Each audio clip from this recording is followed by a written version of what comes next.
Hello friends, welcome to online study kingdom. दोस्तों, जैसा कि आप चैनल पर देख रहे हैं यूपीपीसीएस आरओ यारो के लिए हम लोग टेस्ट सीरीज अध्याय 22 को कवर कर रहे हैं और ऑलमोस्ट जो है हम लोग कवर कर चुके हैं, जो कि 27 अगस्त से संस्थान के द्वारा जो है टेस्ट चल रहा था।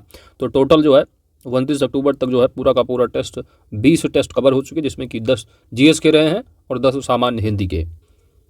तो चैनल पर आपने देख लिया होगा कि 10 के 10 जो सामान्य हिंदी के रहे वो कंप्लीट हो चुके हैं। सामान्य हिंदी में जो बचे जो आपका सामान्य अध्ययन का टेस्ट बचा रहा, तीसरा है, चौथा है, और इसके बाद 8 नंबर, 9 नंबर और 10 नंबर है। तो ये 5 जीएस के बचे हुए हैं। आज की इस वीडियो में टेस्ट नंबर 9 को कंप्लीट कर लेंगे, उसके बाद दिवाली के बाद पूरा आपको मिलता रहेगा कंटिन्यू। टेलीग्राम चैनल को आप ज्वाइन नहीं किए हैं तो ज्वाइन कर लीजिए, वहाँ पर आपको पीडीएफ मिल जाएगी।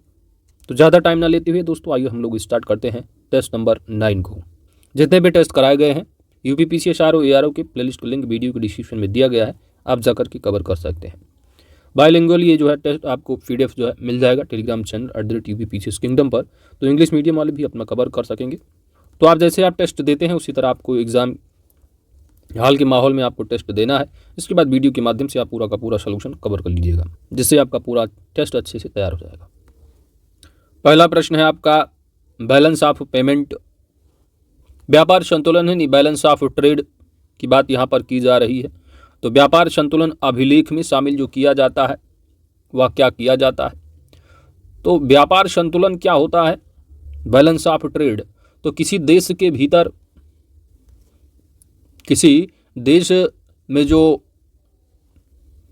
एक निश्चित समय अवधि में उस देश द्वारा जो माल का जो निर्यात है और उस देश के द्वारा माल का जो आयात होता है, जैसे अपना भारत है तो भारत से जो निर्यात किए गए माल हैं, यहाँ पर गुड्स की बात ही केवल की जाती है बैलेंस ऑफ ट्रेड में।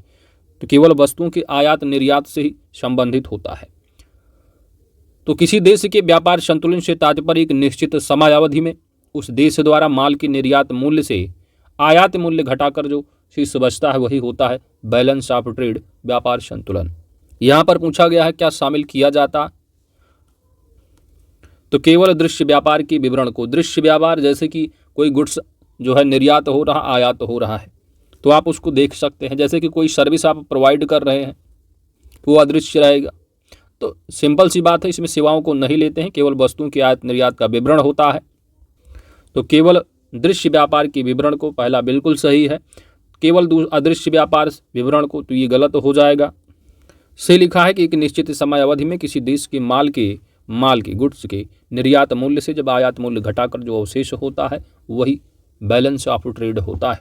तो ए और सी आपका बिल्कुल सही जवाब होगा, ऑप्शन डी राइट आंसर है। एकाधिकार तथा प्रतिबंधात्मक व्यापार व्यवहार अधिनियम एमआरटीपी को किस समिति के सुझाव पर समाप्त कर दिया गया था? एमआरटीपी है the monopolies and restrictive trade practices act. तो ये इम्प्लीमेंट हुआ था 1970 में on the recommendation of the KG Dasgupta समिति के द्वारा। ऑप्शन यहाँ पर आपका बी राइट आंसर बन जाएगा। तो एकाधिकार तथा प्रतिबंधात्मक व्यापार व्यवहार अधिनियम केजी दासगुप्ता समिति की सिफारिश पर, केजी दासगुप्ता समिति की सिफारिश पर 1970 में लागू हुआ था। वह एसबीएस राघवन समिति जो कि 2000 ईस्वी में आई, इस समिति के सुझाव पर इसको जो है समाप्त कर दिया गया था।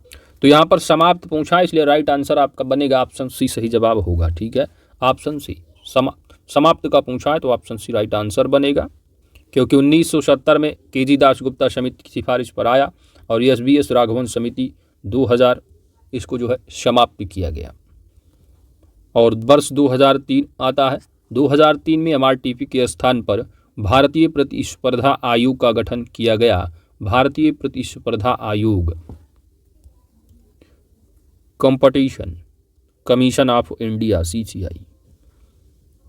अगला प्रश्न है कि साख मुद्रा में वृद्धि होती है जब नकद कोषानुपात यानी CRR घटता है, बढ़ता है, या दोनों संभव है? तो राइट आंसर बनेगा नकद जो कोषानुपात है यानी कैश रिजर्व रेशियो, किसी वाणिज्यिक बैंक में कुल जमा राशि का वह भाग होता है जिसे रिजर्व बैंक के पास अनिवार्य रूप से जमा करना पड़ता है। तो इसकी दर जितनी कम होगी बैंकों की शाख सृजन क्षमता उतनी ही अधिक होगी। क्योंकि जब आरबीआई कहेगा, अब मान लीजिए 100 करोड़ कैपिटल है, 100 में कह देता है कि 20 करोड़ जो है हमारे पास रखो आरबीआई सीआरआर, तो बैंकों के पास बचेगा 80 करोड़। तो बैंक क्या करते हैं, लोन ही देने की कोशिश करेंगे, है ना, तो उस पर इंटरेस्ट मिलता है बैंकों को, तो बैंक 80 देगा। वहीं पर अगर नकद कोषानुपात को घटा दिया जाए, आरबीआई कहता भाई बस 10 ही करोड़ रखो हमारे पास, तो बैंकों के पास क्या होगा, 90। तो साख सृजन जो क्षमता है, साख मुद्रा में क्या है, वृद्धि कब होगी, जब सीआरआर आपका घटेगा, यानी 20 से अगर 10 किया जा रहा है तो बैंकों के पास 90 होगा। तो साख सृजन क्या है, ज़्यादा बढ़ गया भाई, बैंक 90 कहेगा और ले जाओ लोन, है ना। तो साख सृजन क्या है, बढ़ता है यदि आप सीआरआर क्या है घटाएंगे। ऑप्शन ए राइट आंसर बन जाएगा। अगला है कि सूची 1 सूची 2 को सम्मिलित करना है, शोध संस्थान दिए, उनका लोकेशन है और आपको मिलान करके बताना है राइट आंसर क्या होगा। राष्ट्रीय भू भौतिकी अनुसंधान संस्थान है, तो ये आपका हैदराबाद होगा, ए का 2 होगा। केंद्रीय खनन एवं ईंधन अनुसंधान संस्थान कहाँ पर है, ये धनबाद में होगा, तो बी का 1 हो जाएगा। राइट आंसर ऑप्शन यहाँ पर आपका बी सही जवाब बन जाएगा। अगला प्रश्न है कि एक व्यक्ति जो काम की तलाश नहीं कर रहा है उसे समझा जाता है अल्प बेरोजगार, मौसमी बेरोजगार, संरचनात्मक रूप से बेरोजगार या उपरोक्त में से कोई नहीं। तो सामान्य रूप से बेरोजगारी का आशय उत्पादन कार्य में न लगे होने से है। तो जो एक व्यक्ति कोई भी उत्पादन न करना चाहे अथवा जो काम की तलाश नहीं कर रहा है उसे कहा जाता है ऐच्छिक बेरोजगार। तो यहाँ पर आपका राइट आंसर क्या बनेगा, ऐच्छिक बेरोजगार ऑप्शन में है नहीं, तो उपरोक्त में से कोई नहीं, ऑप्शन डी राइट आंसर बनेगा। अल्प बेरोजगार की बात की जाए तो अल्प बेरोजगार वे होते हैं जिनको थोड़ा बहुत काम मिलता है किंतु उनकी क्षमता अनुसार पूरा काम नहीं मिल पाता। मौसमी बेरोजगार कौन, तो मौसमी बेरोजगार वे होते हैं जिनको वर्ष के कुछ दिनों या महीनों में काम मिलता है, उसके बाद काम नहीं मिलता है। संरचनात्मक रूप से बेरोजगार की बात की जाए तो औद्योगिक क्षेत्र में संरचनात्मक परिवर्तनों के परिणाम स्वरूप उत्पन्न होने वाली बेरोजगारी को संरचनात्मक बेरोजगारी कहते हैं। अगला है कि निम्नलिखित में से किस अनुच्छेद में भारतीय संविधान के संक्षिप्त नाम के बारे में उपबंध किया गया है। राइट आंसर बनेगा आर्टिकल नंबर 393 है। कौन सा, 393। तो भारतीय संविधान का अनुच्छेद 393 के तहत किया गया है कि इसके अनुसार इस संविधान का संक्षिप्त नाम क्या, भारत का संविधान है। आगे बढ़ते हैं, नीचे 2 कथन, अभिकथन और कारण दिए गए हैं, सही कूट का आंसर देना है आपको। कथन क्या है भाई कि राष्ट्रपति संशोधन विधेयक पर अपनी सहमति देने के लिए बाध्य होता है। तो बात बिल्कुल सही है। संविधान का भाग 20 है जो कि अनुच्छेद 368 संविधान संशोधन से संबंधित है। संविधान संशोधन की शक्ति संसद को दी गई है। राष्ट्रपति संविधान संशोधन पर अपनी सहमति देने के लिए बाध्य होते हैं और यह जो है एक संविधान संशोधन किया गया 24वां संविधान संशोधन करके यह जो है प्रोविज़न संविधान में किया गया। वर्ष 1971 है 24वां संविधान संशोधन। इसके द्वारा राष्ट्रपति को ऐसा करने के लिए बाध्य कर दिया गया। तो पहला कथन बिल्कुल सही है, यानी कथन सही है। कारण बताया गया कि 42वें संविधान संशोधन द्वारा राष्ट्रपति को ऐसा करने के लिए बाध्य किया गया। तो 42 का उल्टा कर दो 24, तो 24वां रहा है ना कि 42। तो इसीलिए केवल ए सही होगा, यानी ऑप्शन यहाँ पर सी राइट आंसर बनेगा, परंतु आर गलत है। अगला है कि नीति निदेशक तत्वों के संबंध में निम्नलिखित कथनों में से कौन सा एक असत्य है। पहला है सकारात्मक प्रकृति के हैं, यह स्वतः लागू होते हैं। तो ये स्वतः लागू नहीं होंगे क्योंकि इसको लागू करने के लिए एक तरह से कानून यानी विधान की जो है आवश्यकता होती है।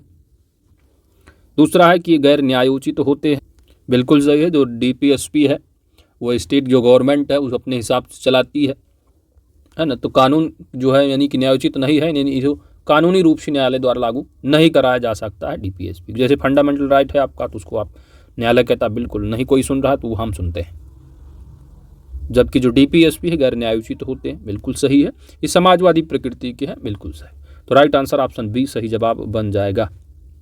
अगला है कि निम्नलिखित में से किसने कहा था कि नियंत्रक एवं महालेखा परीक्षक भारतीय संविधान के तहत सबसे महत्वपूर्ण अधिकारी होगा। नियंत्रक एवं महालेखा परीक्षक आर्टिकल नंबर 148 है जो कि सीएजी का है।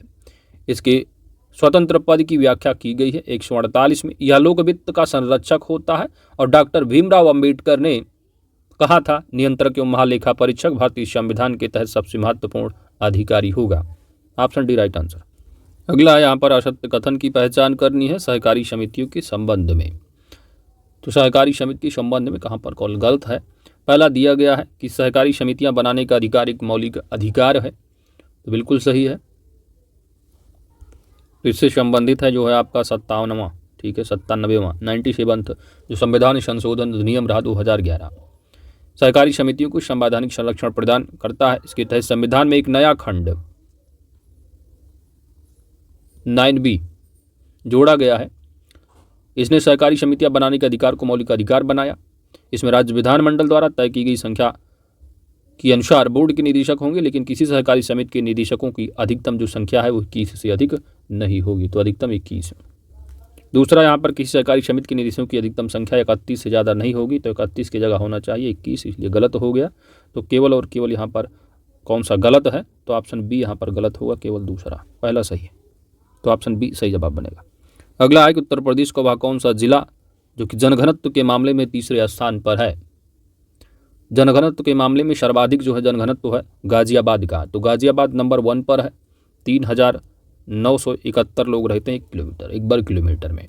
उसके बाद वाराणसी का है दूसरे नंबर पर 2395 है। इसके बाद नंबर आता है लखनऊ का, ठीक है, तो 1816 2011 के हिसाब से है। तो तीसरा पूछा गया, दूसरे पर ये है, तीसरे पर है लखनऊ, तो ऑप्शन डी राइट आंसर बनेगा। तीसरे पोजीशन पर तीसरा ही पूछा है। अगला है कि रामगंगा नदी गंगा में किस जिले में मिलती है। रामगंगा नदी गंगा नदी में उत्तर की ओर से मिलने वाली प्रमुख सहायक नदी है। रामगंगा नदी बिजनौर जिले में प्रवेश करती है तथा कन्नौज के निकट गंगा नदी में मिल जाती है। ऑप्शन यहाँ बी राइट आंसर बनेगा।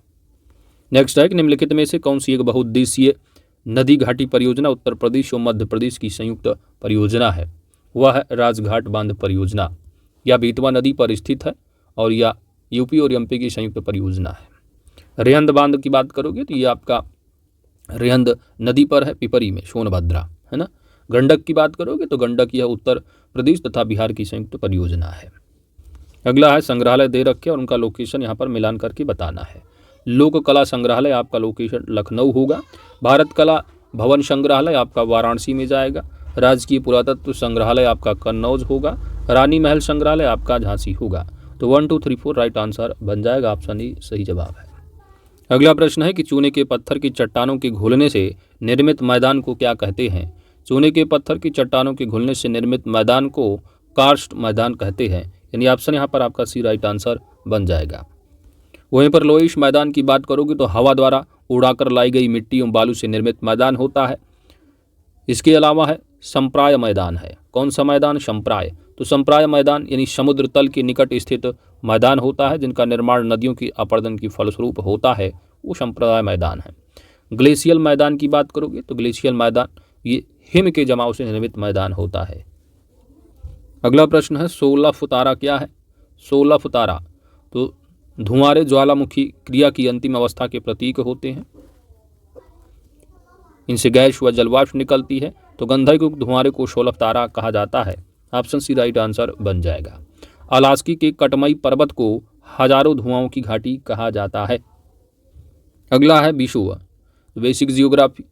विषुव तो विषुव क्या है? तो पृथ्वी की वह स्थिति है जब सूर्य की किरणें विषुवत रेखा पर लंबवत पड़ती हैं और सर्वत्र दिन व रात क्या है? बराबर होते हैं। तो राइट आंसर यहाँ पर ऑप्शन सी सही जवाब बनेगा। अगला प्रश्न है दोस्त, निम्नलिखित में से कौन ग्लोबल वार्मिंग का कारक नहीं है। ग्लोबल वार्मिंग का कारक नहीं है। कार्बन डाइऑक्साइड है, मीथेन है, एरोसोल नहीं है। एरोसोल हवा में लटके तरल या ठोस कण होते हैं जो कि 1 से 10 माइक्रोन आकार के होते हैं। ये सूर्य विकिरण के परावर्तन को बढ़ाकर एल्बिडो में वृद्धि करते हैं जिसके कारण ग्लोबल कूलिंग की संभावना बनती है।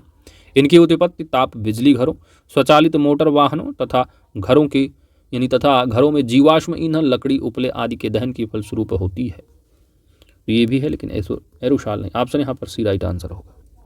अगला प्रश्न है सासाकावा पुरस्कार किस क्षेत्र से संबंधित है।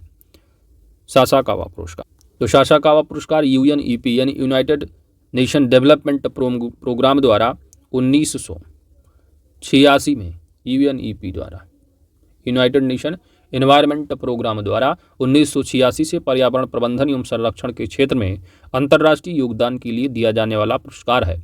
यह व्यक्ति या संस्था दोनों को प्रदान किया जा सकता है। तो राइट आंसर होगा पर्यावरण से। निम्नलिखित में से किसकी स्थापना अमेरिका द्वारा अलास्का में नाभिकीय हथियारों के परीक्षण का विरोध करने के लिए की गई थी? यहाँ पर सही जवाब बनेगा ऑप्शन बी, ग्रीन पीस। और ग्रीन पीस की स्थापना वर्ष 1971 ईस्वी में कनाडा के वैंकूवर में हुई थी। यह तात्कालिक रूप से अमेरिका द्वारा अलास्का में नाभिकीय हथियारों के परीक्षण का विरोध करने के लिए स्थापित की गई थी, किंतु बाद में इसका उद्देश्य व्यापक रूप से पर्यावरण की सुरक्षा हो गया। इसका मुख्यालय कहाँ पर है? तो एम्स्टर्डम नीदरलैंड में है। एम्स्टर्डम नीदरलैंड में ग्रीन पीस का। अगला प्रश्न है सिल्वीकल्चर। सिल्वीकल्चर, तो सिल्वीकल्चर यहाँ पर राइट आंसर क्या बनेगा? फसल प्लस ईंधन का पेड़। पहला दिया है फसल फल और वृक्ष, तो फसल फल वृक्ष ये होगा एग्रो हार्टिकल्चर होगा, एग्रो हार्टिकल्चर। फसल ईंधन का पेड़, फसल और ईंधन का पेड़ एग्रो सिल्वीकल्चर होगा, सिल्वीकल्चर में। तो सिल्वीकल्चर ही पूछा है, राइट आंसर ऑप्शन बी बनेगा। पेड़ चारागाह प्लस पशु, तो पेड़ चारागाह प्लस पशु में जो होगा सिल्वी पास्चुरल होगा, ठीक है, सिल्वी पास्चुरल। फसल फल ईंधन का पेड़ ये आएगा एग्रो हार्टिक सिल्वीकल्चर में, तो सिल्वीकल्चर पूछा, ऑप्शन बी राइट आंसर। अगला प्रश्न है आयल जयपर क्या है दोस्त? आयल जयपर, तो आयल जयपर ऐसे 5 बैक्टीरियों के समूह को दिया गया नाम है जो कच्चे तेल एवं तैलीय पंख को तीव्रता से अवक्रमित कर देते हैं। इस समूह के बैक्टीरियल तेल में मौजूद हाइड्रोकार्बन यौगिकों को अपना भोजन बनाते हैं तथा उसे कार्बन डाइऑक्साइड और H2O में रूपांतरित कर देते हैं। तो 5 बैक्टीरियों को यानी बैक्टीरिया संबंध, ऑप्शन यहाँ बी राइट आंसर बन जाएगा। अगला प्रश्न है कि निम्नलिखित कथनों में से कौन सा कथन जो है वो सत्य है, पूछा है, सत्य कथन। पहला है कि असम घाटी में ब्रह्मपुत्र नदी गुम्फित जलमार्ग बनाती है। तो ब्रह्मपुत्र नदी का जो उद्गम है आप जानते हो कैलाश श्रेणी के दक्षिण मानसरोवर झील के निकट आंगसी ग्लेशियर से होता है। असम घाटी में ब्रह्मपुत्र नदी गुम्फित जलमार्ग बनाती है, जिसमें कुछ बड़ी नदी द्वीप भी मिलते हैं। इसमें जो है विश्व का सबसे बड़ा नदी द्वीप मांजुली भी शामिल है, तो ये भी अवस्थित है। दोनों बातें बिल्कुल सत्य हैं, ऑप्शन यहाँ पर सी राइट आंसर। नेक्स्ट है कि निम्नलिखित युग्मों में से कौन सा एक सही सुमेलित पूछा है? वुलर झील, तो वुलर झील का लोकेशन कहाँ पर? जम्मू कश्मीर है, तो जम्मू कश्मीर में है। ये झेलम नदी पर बनी हुई गोखुर झील है।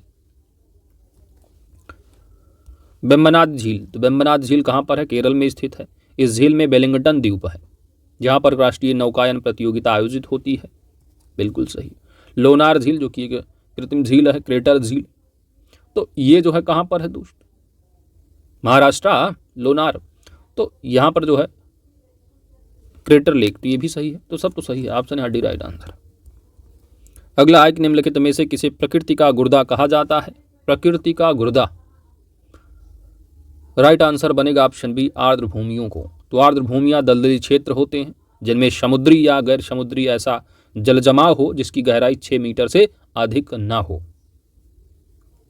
आर्द्र भूमियाँ पारितंत्र के पोषक तत्वों का पुनर्निर्माण एवं जहरीले तत्वों का निष्क्रिय करती है, इसलिए इसे प्रकृति का गुर्दा भी कहा जाता है। ऑप्शन यहाँ पर आपका B right answer.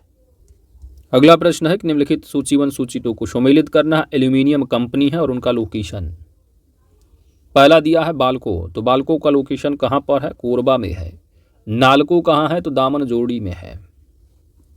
Hindalco, Hindalco तो अपना यूपी है, यूपी स्पेशल पढ़े हो। रेणुकूट है ना, तो हिंडाल्को रेणुकूट होगा, तो यानी आप यहाँ पर ए जाएगा।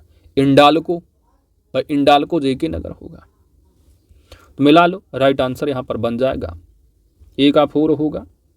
ऑप्शन यहाँ पर आपका D2 ए सही जवाब बन जाएगा। अगला प्रश्न है कि पूर्वी भारत में हरित क्रांति के पर्याप्त प्रसार न होने का कारण निम्नलिखित में से कौन सा एक कारण नहीं था?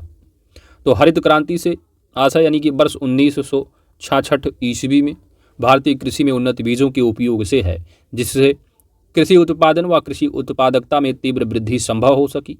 यह क्रांति सबसे पहले पंजाब, हरियाणा व पश्चिमी उत्तर प्रदेश में विकसित हुई, किंतु पूर्वी उत्तर प्रदेश में इसका पर्याप्त प्रसार नहीं हो सका, जिसका कि निम्नलिखित कारण रहा। जैसे कि जूट का जो आकार था वह छोटा आकार रहा है, और साथ ही पूंजी का अभाव रहा है, सिंचाई व्यवस्था का जो है वो अपूर्ण विकास रहा है और राजनीतिक इच्छा शक्ति की कमी भी रही है। यहाँ पर संरचनात्मक एवं संस्थागत विकास दिया गया है, जो कि होगा गलत। तो यही कारण नहीं था। ऑप्शन यहाँ पर आपका डी राइट आंसर बन जाएगा। अगला प्रश्न है, निम्नलिखित घटनाओं को कालानुक्रम आपको व्यवस्थित करना है। मुस्लिम लीग की स्थापना कब हुई है? तो वर्ष 1906 में।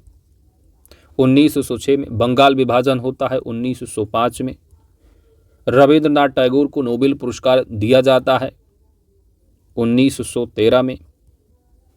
सूरत में कांग्रेस का विभाजन होता है कब? 1907 में।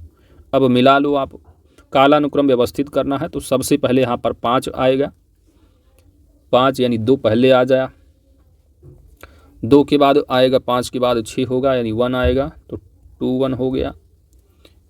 उसके बाद आएगा 4 तो 4 इसमें है, तो यही राइट आंसर आपका ऑप्शन बी सही जवाब बन जाएगा। तो बी यहाँ पर आपका सही जवाब है, ऑप्शन बी। भूमध्य सागरीय जलवायु निम्नलिखित में से किस क्षेत्र या प्रदेश की प्रमुख विशेषता है? भूमध्य सागरीय जलवायु। भूमध्य सागरीय जलवायु कैलिफोर्निया यूएसए की प्रमुख विशेषता है। ऑप्शन यहाँ पर राइट आंसर बन जाएगा। साइबेरिया रूस की बात करोगे तो यहाँ पर शीतोष्ण है। पश्चिमी ऑस्ट्रेलिया में उष्ण मरुभूमि है। ढाका बांग्लादेश में उष्णकटिबंधीय मानसूनी है। तो यहाँ पर पूछा भूमध्य सागरीय जलवायु, ऑप्शन ही राइट आंसर है। अगला प्रश्न, सूची 1 सूची 2 को मिलाकर सही उत्तर का चयन करना है। मायोग्लोबिन कर्कट रोग है, सर्पगंधा है, हीमोग्लोबिन है। तो सबसे आसान आप पकड़ लो, हीमोग्लोबिन का काम क्या है? ऑक्सीजन परिवहन है। तो ऑक्सीजन परिवहन के लिए हीमोग्लोबिन हो गया, तो डी का आपका 3 बन रहा है। तो इसका मतलब जो है चाहे ए हो सकता है या डी हो सकता है, बी और सी तो हो ही नहीं सकता। हीमोग्लोबिन के बाद मायोग्लोबिन है, तो मायोग्लोबिन होता है पेशी कोशिका, ठीक है, तो पेशी कोशिका के लिए है। तो ए का यहाँ पर हो जाएगा 4, ठीक है। तो सी और आप बी और सी में आपको पकड़ना है, तभी आपका काम बनेगा। अब आप देख लो भाई, कर्कट रोग की बात करोगे तो कर्कट रोग होगा विकिरण चिकित्सा है, बी का 1 हो जाएगा। और सर्पगंधा एक प्रशीतक होगा तो 2 हो जाएगा। तो right answer, exact answer option यहाँ पर डी आपका सही जवाब बन जाएगा, ऑप्शन डी। अगला प्रश्न है कि शरीर में अतिरिक्त ग्लूकोज ग्लाइकोजन में परिवर्तित होकर जो रिजर्व रहता है, भंडारित रहता है, वो कहाँ पर? तो मानव शरीर में जो सबसे बड़ी ग्रंथि होती है यकृत में। तो यकृत में क्या है? यकृत यानी लीवर। तो लीवर में, जो कि मानव शरीर की सबसे बड़ी ग्रंथि है, इसी में जो अतिरिक्त ग्लूकोज है वो ग्लाइकोजन में परिवर्तित होकर भंडारित रहता है। यह रक्त में उपस्थित अतिरिक्त ग्लूकोज को ग्लाइकोजन के रूप में परिवर्तित करके संचित रखता है लीवर। और जब भी आवश्यकता पड़ती है तो लीवर जो है ग्लाइकोजन को ग्लूकोज में परिवर्तित करके शरीर को ऊर्जा प्रदान करता है। अगला प्रश्न है, शक्तिमान 1 और शक्तिमान 2 आनुवांशिक परिवर्तित फसलें हैं, किसकी फसलें हैं? शक्तिमान 1 और 2, यह मक्का की आनुवांशिक परिवर्तित फसलें हैं, किसकी? मक्का की। राइट आंसर ऑप्शन यहाँ पर आपका ही सही जवाब है। अगला है कि निम्नलिखित में से कौन सा हार्मोन तब स्रावित होता है जब रुधिर में कैल्शियम की कमी हो जाती है? तो जब रुधिर में कैल्शियम की कमी हो जाती है तो कौन सा हार्मोन्स जो है वो स्रावित होता है? तो वो हार्मोन्स है पैराथायराइड हार्मोन्स। ऑप्शन यहाँ पर आपका सी राइट आंसर है। पैराथायराइड ग्रंथि थायराइड ग्रंथि के ठीक पीछे स्थित होती है। इससे 2 हार्मोन, पहला पैराथायराइड एवं दूसरा है कैल्सिटोनिन, ये 2 हार्मोन से स्रावित होते हैं। पैराथायराइड हार्मोन से तब स्रावित होता है जब रुधिर में कैल्शियम की कमी हो जाती है, जबकि जब रुधिर में कैल्शियम की मात्रा अधिक हो जाती है तब कैल्सिटोनिन हार्मोन स्रावित होता है। तो दूसरा हार्मोन कौन सा है? Calcitonin, calcitonin hormone. तो कैल्शियम की कमी हुई तो हार्मोन पैराथायराइड होगा, जब अधिक होगा कैल्शियम की अधिकता होगी तो कैल्सिटोनिन हार्मोन से जो है क्या स्रावित होगा। अगला है कि निम्नलिखित में से कौन एक मोनोसैकेराइड कार्बोहाइड्रेट है? Monosaccharide carbohydrate. तो कार्बोहाइड्रेट यानी CHO यानी रेशियो क्या होता है 1:2 2:1 का। तो कार्बोहाइड्रेट एक पदार्थ है, कैसा? कार्बनिक पदार्थ। शरीर की ऊर्जा आवश्यकता की 50 से 70% जो मात्रा है उसकी पूर्ति वो कार्बोहाइड्रेट से ही होती है। कार्बोहाइड्रेट 3 प्रकार के होते हैं, मोनोसैकेराइड कार्बोहाइड्रेट, दूसरा है डाई, ठीक है, तो डाई सैकेराइड कार्बोहाइड्रेट, और तीसरा है पॉलीसैकेराइड, पॉली। तो मोनो है, डाई और पॉली, ये 3 है। तो मोनो में आता है ग्लूकोज, डाइसैकेराइड में आएगा आपका माल्टोज, सुक्रोज, लैक्टोज, वहीं पर पॉलीसैकेराइड में स्टार्च आता है। तो राइट आंसर यहाँ पर ग्लूकोज होगा। अगला प्रश्न नंबर 35 है, विटामिन डी है और उनसे संबंधित रोग है। तो किस विटामिन की कमी से कौन सा रोग उत्पन्न होता है? तो ये विटामिन के जो है रासायनिक नाम दिए गए हैं। पहला है साइनोकोबालमिन है। तो साइनोकोबालमिन क्या है? विटामिन B12 है आपका। विटामिन B12 की जब कमी होती है से होने वाला जो रोग है वह एनीमिया, यानी ए का जो है वो 2 होगा। ए का कौन सा होगा? 2। कैल्सीफेरॉल, तो कैल्सीफेरॉल यानी कैल्शियम, तो ये विटामिन कौन सा होगा? विटामिन डी है। तो विटामिन डी की कमी से क्या होगा? विटामिन डी की कमी से रिकेटस होगा, सूखा रोग होते हैं, रिकेटस है, तो ये होगा रिकेटस, यानी बी का जो है वो 1 हो जाएगा। बी का 1 यहाँ पर है, आपका एलिमिनेट हो गया। टोकोफेरॉल है। टोकोफेरॉल तो विटामिन ई है आपका, और विटामिन ई की कमी से होने वाला जो रोग है वह क्या है? जनन शक्ति में कमी, तो सी का हो जाएगा 4। राइबोफ्लोविन, तो राइबोफ्लोविन क्या है? विटामिन बी कौन सी है? 2 है, तो B2, तो विटामिन B2 की कमी से त्वचा का फटना होगा। ऑप्शन यहाँ डी राइट आंसर बन जाएगा। निम्नलिखित को उनके स्थापना वर्ष की कालानुक्रम व्यवस्थित करना है। पहला यहाँ पर दिया है पूना सार्वजनिक सभा। तो पूना सार्वजनिक सभा की स्थापना एन.जी. रनाडे ने किया, एन.जी. रनाडे, ठीक है। तो बेसिकली यहाँ पर कालानुक्रम पूछा गया है, और पूना सार्वजनिक सभा की स्थापना होगी 1867 में, एन.जी. रनाडे। सत्य शोधक समाज है। सत्य शोधक समाज की स्थापना किसके द्वारा? तो ज्योतिबा फुले। वर्ष होगा 1873, Jyotiba Phule 1873। East India association है, तो ये नौरोजी रहे हैं, कौन? दादा भाई नौरोजी के द्वारा 1866 में। आर्य समाज की स्थापना होगा संबंधित स्वामी दयानंद सरस्वती 1875 में। तो सबसे पहले यहाँ पर 66 है, यानी 3 आएगा सबसे पहले 3 यहीं पर है, इसी को आप एलिमिनेट कर देंगे, बाकी आप मिला लो। 3 के बाद आएगा 1 1867, फिर 2 आएगा 73, फिर आएगा 4 75। तो ऑप्शन यहाँ पर आपका इस तरह बी राइट आंसर बन जाएगा। अगला प्रश्न पूछा है कौन सा असत्य है, यानी गलत कौन सा है कथन। पहला है कि विजयनगर साम्राज्य में दास प्रथा प्रचलित थी। विजयनगर साम्राज्य की स्थापना होती है वर्ष 1336 ईस्वी में। किसके द्वारा? विजयनगर, तो हरिहर और जो बुक्का नामक 2 भाइयों ने इसकी स्थापना की थी। इस साम्राज्य की राजधानी थी हम्पी। क्या थी दोस्त? हम्पी। विजयनगर साम्राज्य की राजधानी हम्पी। विजयनगर साम्राज्य में दास प्रथा जो है वो प्रचलित थी। तो पहला कथन आपका सत्य है। मनुष्यों के क्रय विक्रय को वेश्यावग कहा जाता था। तो दूसरा कथन क्या है अपने आप में? ये भी सत्य है। तो ना तो एक असत्य है ना ही 2। राइट आंसर यहाँ पर ऑप्शन डी सही जवाब बनेगा, क्योंकि दोनों अपने आप में सत्य हैं। अगला है कि 1852 ईस्वी में स्थापित इनाम कमीशन। कौन सा कमीशन दोस्त? इनाम कमीशन। इनाम कमीशन जो स्थापित रहा है 1852 में, किसने स्थापित किया? लॉर्ड डलहौजी। तो लॉर्ड होंगे कौन? डलहौजी। तो डलहौजी से संबंधित है ये इनाम कमीशन। तो लॉर्ड डलहौजी ने सन 1852 ईस्वी में एक इनाम कमीशन की स्थापना किया। इस इनाम कमीशन का उद्देश्य रहा जो भूमिकर रहित जो जागीर हैं उनका पता लगाकर उन्हें छीनना था। तो यहाँ पर आपका राइट आंसर क्या बनेगा?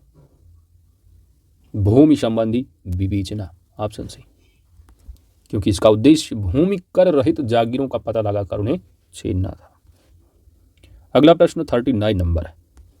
मौर्यकालीन साम्राज्य में राजकीय आय से संबंधित करों के संबंध में कौन एक सही सम्मिलित नहीं अर्थात गलत है? तो राजकीय आय से संबंधित कर हैं, जैसे कि सीता, तो सीता क्या था? सीता क्या था? तो ये राजकीय भूमि से होने वाली आय थी जिसको सीता कहा जाता था, बिल्कुल सही। एक प्रकार का जो भूराजस्व होता था जिसको कि बलि कहा जाता था, तो ये भी सही है। नकद कर जो होता था, नकद कर, तो जो कैश लिया जाता था टैक्स के रूप में, तो वो क्या होता था? हिरण्य के नाम से, तो ये भी सही है। वहीं पर प्रणय की बात की जाए तो मौर्यकालीन में जो आपातकालीन कर होता था, कौन सा कर? आपातकालीन। तो आपातकालीन जो कर था उसको कहा जाता था प्रणय। यहाँ पर निःशुल्क श्रम एवं जो बेगार लिखा है इसको कहते थे क्या? बिष्टि के नाम से। क्या था? बिष्टि। तो बिष्टि के नाम से था ये, ठीक है। तो निःशुल्क श्रम एवं बेगार जो था वो बिष्टि था, तो प्रणय की जगह अगर बिष्ट लिखा होता तो ये भी सही होता, लेकिन प्रणय क्या था? आपातकालीन कर हुआ करता। तो राइट आंसर ऑप्शन डी सही जवाब होगा। अगला प्रश्न है कि वर्ष 1908 ईस्वी में सेवा सदन की स्थापना की गई थी। तो सेवा सदन की स्थापना वर्ष 1908 ईस्वी में किसके द्वारा की गई थी? इसकी स्थापना की गई थी सेवा सदन की मुंबई में। मुंबई में किसके द्वारा? बहमराम, क्या है? बहराम जी मालाबारी द्वारा। ऑप्शन यहाँ पर आपका ए राइट आंसर बन जाएगा। इसके अलावा राधाकांत देव दे रखे हैं, तो इनका भी पूछा जाता है कि 1807 ईस्वी में इन्होंने देव समाज की स्थापना, माफ कीजिए, धर्मसभा, 1830 ईस्वी में राधा धर्मसभा की स्थापना की थी, धर्मसभा, ठीक है। और कौन है? शिवनारायण अग्निहोत्री हैं, तो शिवनारायण अग्निहोत्री ने देव समाज की स्थापना की, देव समाज की। तो अब ये रहे हैं 1807 में। यश बंगाली दे रखे हैं, तो यश बंगाली की अगर बात करेंगे तो इनके बारे में कुछ खास नहीं पूछा जाने वाला। तो राधाकांत देव से संबंधित पूछा जाता है, तो ये धर्म सभा की स्थापना 1807 में की, 1830 में धर्मसभा। शिवनारायण अग्निहोत्री द्वारा 1807 में देव समाज की स्थापना की गई थी। चलिए आगे बढ़ते हैं। चलिए, निम्नलिखित में से किस एक देश की सीमा यूक्रेन से नहीं लगती है? यूक्रेन, तो यूक्रेन आप जानते हैं पूर्वी यूरोप में स्थित एक देश है, इसकी सीमा यूक्रेन है। तो यूक्रेन रसिया वार भी रहा तो रूस से सीमा बनाएगा, है ना। इसके साथ यहाँ पर जो दे रखे हैं मोल्दोवा से, हंगरी से, रोमानिया से, इसके अलावा स्लोवाकिया है, बेलारूस है, इन सब से सीमा, लेकिन ऑस्ट्रिया से नहीं है। ऑप्शन यहाँ पर आपका डी राइट आंसर बन जाएगा। अगला है कि निम्नलिखित में से कौन सा एक जापान में बहने वाली गर्म एवं शुष्क हवा है? जापान में बहने वाली गर्म एवं शुष्क हवा, यहाँ पर सही जवाब बनेगा ऑप्शन सी यामो। जबकि पहला जो दिया है काराबुरान है, तो काराबुरान जो है ये तारिम बेसिन यानी मध्य एशिया में चलने वाली धूल भरी आंधी है। सिराको की बात की जाए तो ये सहारा मरुस्थल के उत्तर की ओर भूमध्य सागर से बहने वाली गर्म शुष्क एवं रेत भरी पवन है। फान की बात करें तो फान जो है ये आल्पस पर्वत के उत्तरी झील के सहारे बहने वाली पवन है। अगला प्रश्न है कि कोई कर विधि के प्राधिकार से ही अधिरोपित या संग्रहित किया जाएगा, अन्यथा नहीं। इसका उल्लेख भारतीय संविधान के किस अनुच्छेद में है? तो कोई भी टैक्स जो इम्पोज या कलेक्ट करना है, तो जो अथॉरिटी जो होती है उसी के द्वारा जो है वो टैक्स लगाया जा सकता है, अधिरोपित किया जा सकता है, और इकट्ठा संग्रहित की बात की गई है। तो आर्टिकल कौन सा है? According to article 265। ऑप्शन यहाँ पर आपका डी राइट आंसर बनेगा। तो according to article 265 no tax shall be imposed or collected except by authority of law. Therefore, any tax can be levied by the appropriate legislature and not by an executive or administrative order. ठीक है, तो जो कोई कानून बनाया गया है tax के लिए वही अथॉरिटी जो है, ये नहीं कि कोई एडमिनिस्ट्रेशन कोई ऑर्डर दे दिया कि अब टैक्स वसूला जाएगा, या कोई संस्था ने कहा। तो जब तक कानून नहीं बनेगा, जो अथॉरिटी भारत में है जैसे कि CBDT है डायरेक्ट टैक्स के लिए, तो जब तक कोई सर्कुलर नोटिफिकेशन नहीं आएगा तब तक कोई माने नहीं। निम्नलिखित में से कौन सा एक विषय राज्य सूची के अंतर्गत सम्मिलित नहीं है? राज्य सूची का विषय यहाँ पर आप देखेंगे पुलिस, तो पुलिस भी राज्य सूची का विषय है। विधि तथा व्यवस्था भी राज्य सूची का ही विषय है, यानी लॉ एंड ऑर्डर।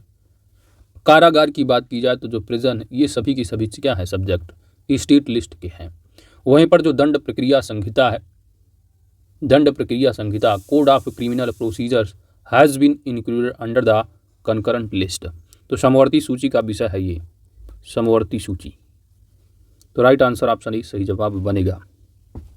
अगला है कि निम्नलिखित में से कौन एक जैव विविधता के स्वस्थानीय संरक्षण के अंतर्गत शामिल नहीं किया जाता है। स्वस्थानीय यानी कि जो उनका नेचुरल हैबिटाट होता है, इन सूटू होता है स्वस्थानीय। स्वस्थानीय जैसे कि आपका नेशनल पार्क हो गया, है ना, बायोस्फीयर रिजर्व है, वाइल्ड लाइफ सेंचुरी है, ये सब क्या है, इंक्लूडेड अंडर इन सूट यानी स्वस्थानीय संरक्षण के अंतर्गत आते हैं। वहीं पर जो बॉटनिकल गार्डन है यानी वनस्पति उद्यान, या नहीं आएगा, यह एक्स सूटू में होगा, बाकी सब इन सूटो हैं। ठीक है, तो जो जीव जंतु वनस्पतियों और उनके प्राकृतिक आवास में संरक्षण होता है स्वस्थानीय संरक्षण कहलाता है। स्वस्थानीय संरक्षण के अंतर्गत राष्ट्रीय उद्यान, जैवमंडल, अगारियम, वन्यजीव अभ्यारण्य को शामिल किया जाता है, जबकि जो वनस्पति उद्यान है वो जैव विविधता के वाह्य स्थानीय संरक्षण के अंतर्गत आता है। Option C right answer. अगला है कि निम्नलिखित युग्मों में से कौन एक सही सम्मिलित नहीं है, गलत है। परियोजना है और उनका वर्ष है। टाइगर जो प्रोजेक्ट है कई बार एग्जाम में पूछा गया है, तो टाइगर प्रोजेक्ट है 1973, बिल्कुल सही। हाथी प्रोजेक्ट 1992 है, यह भी सही है। गैंडा परियोजना की बात करेंगे तो 1987 है, यह भी सही है। हिम तेंदुआ परियोजना है 2010 बताया गया है, होना चाहिए था 2009, इसलिए ऑप्शन डी यहाँ पर क्या है, सही सम्मिलित नहीं है।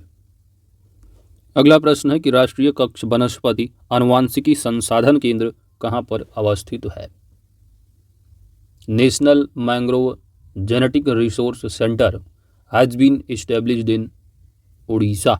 ऑप्शन यहाँ पर आपका डी राइट आंसर बन जाएगा। कहाँ पर है, उड़ीसा में। तो पर्यावरण मंत्रालय द्वारा उड़ीसा में राष्ट्रीय कक्ष वनस्पति आनुवांशिकी संसाधन केंद्र की स्थापना की गई है। अगला प्रश्न है जैव विविधता अभिसमय। जैव विविधता अभिसमय किस एक सम्मेलन के अंतर्गत अंगीकृत किया गया था। यह है पृथ्वी सम्मेलन जो हुआ था वर्ष 1992 में रियो डी जेनेरियो ब्राजील में। राइट आंसर ऑप्शन ए सही जवाब बनेगा। तो इसी पृथ्वी सम्मेलन के दौरान अंगीकृत प्रमुख समझौतों में से एक है जैव विविधता अभिसमय। कब, वर्ष 1992 में। सीबीडी पहला व्यापक वैश्विक, सीबीडी यानी जैव विविधता जो अभिसमय है, ये पहला व्यापक वैश्विक समझौता है जिसमें जैव विविधता से संबंधित सभी पहलुओं को शामिल किया गया है। अगला प्रोटोकॉल है मॉन्ट्रियल प्रोटोकॉल। मॉन्ट्रियल प्रोटोकॉल के संदर्भ में निम्नलिखित कथनों में से कौन सा कथन असत्य है। पहला दिया गया है कि यह ओजोन परत संरक्षण से संबंधित है, बात बिल्कुल सही है। तो जो मॉन्ट्रियल प्रोटोकॉल है यह एक अंतर्राष्ट्रीय संधि है जिसे ओजोन परत क्षरण हेतु जिम्मेदार पदार्थों के उत्पादन एवं उपभोग में कमी लाने हेतु तैयार किया गया था। ओजोन परत जो दिवस मनाया जाता है आप जानते हैं 16 सितंबर को, तो इसे 16 सितंबर 1987 को अपनाया गया था, जो कि वर्ष 1989 से जो है ये प्रभावी हुआ है। प्रभावी कब हुआ है, 1989 से।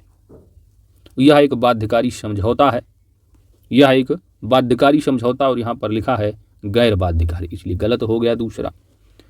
और भारत ने सन 1992 में इस पर हस्ताक्षर किया था। तो यह कथन क्या है, अपने आप में बिल्कुल सत्य है। तो 1987 में अपनाया गया 16 सितंबर को, 1989 से प्रभावी हुआ। यह एक बाध्यकारी समझौता है और भारत ने इसे वर्ष 1992 में इस पर हस्ताक्षर किया था। तो सभी बातें बिल्कुल सही हैं। तो बाध्यकारी है ना कि गैर बाध्यकारी, तो दूसरा ऑप्शन यहाँ पर गलत है। तो गलत पूछा है कौन सा सत्य है, तो केवल और केवल 2, ऑप्शन बी सही जवाब है। अगला है जलवायु परिवर्तन और उसके प्रभाव से निपटने के लिए तत्काल कार्रवाई करना शामिल है। तो सस्टेनेबल डेवलपमेंट गोल्स हैं, 17 गोल्स में क्या क्या है, इनको आपको रटा होना चाहिए। एक प्रश्न आपको एग्जाम में देखने को जरूर मिलेगा। तो जलवायु परिवर्तन और उसके प्रभाव से निपटने के लिए तत्काल कार्रवाई करना जो शामिल है, यह सस्टेनेबल गोल्स नंबर कौन सा है? तो sustainable development goals number 13, option यहाँ पर सी राइट आंसर है।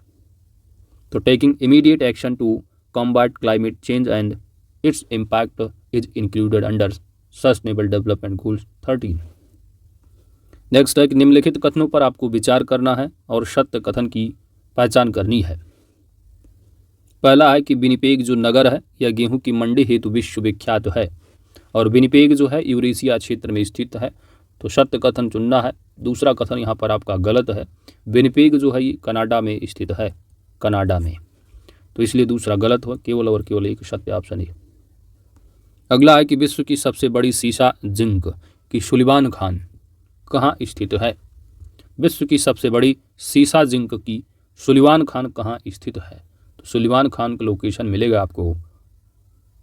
तो संसार का जिंक और सीसे का विशाल जो निक्षेप है वो कनाडा के ब्रिटिश कोलंबिया में है। यहाँ की सुलिवान खान विश्व की सबसे बड़ी सीसा जिंक खान है, कहाँ? कनाडा में, ऑप्शन बी।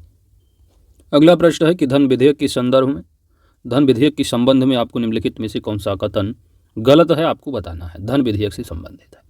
धन विधेयक के बारे में पहला बताया गया है कि यह केवल लोकसभा में पेश किया जा सकता है। दूसरा कथन है कि राष्ट्रपति धन विधेयक को पुनः विचार के लिए वापस कर सकता है। यह कथन हो जाता है गलत, क्योंकि संविधान का आर्टिकल नंबर 110 है जो कि धन विधेयक से संबंधित है। तो इसमें बताया गया कि धन विधेयक को केवल लोकसभा में पेश किया जा सकता है, राज्यसभा में नहीं। राज्यसभा धन विधेयक में कोई संशोधन नहीं कर सकती, वह सिर्फ अपनी सिफारिश दे सकती है। राज्यसभा को 14 दिन के अंदर सिफारिश सहित या सिफारिश के बिना लोकसभा को लौटाना होता है। 14 दिन बाद अगर कोई रिस्पांस नहीं देती है राज्यसभा, तो सिंपल सी बात, लोकसभा में मान लिया जाता है बिल क्या है, पास है।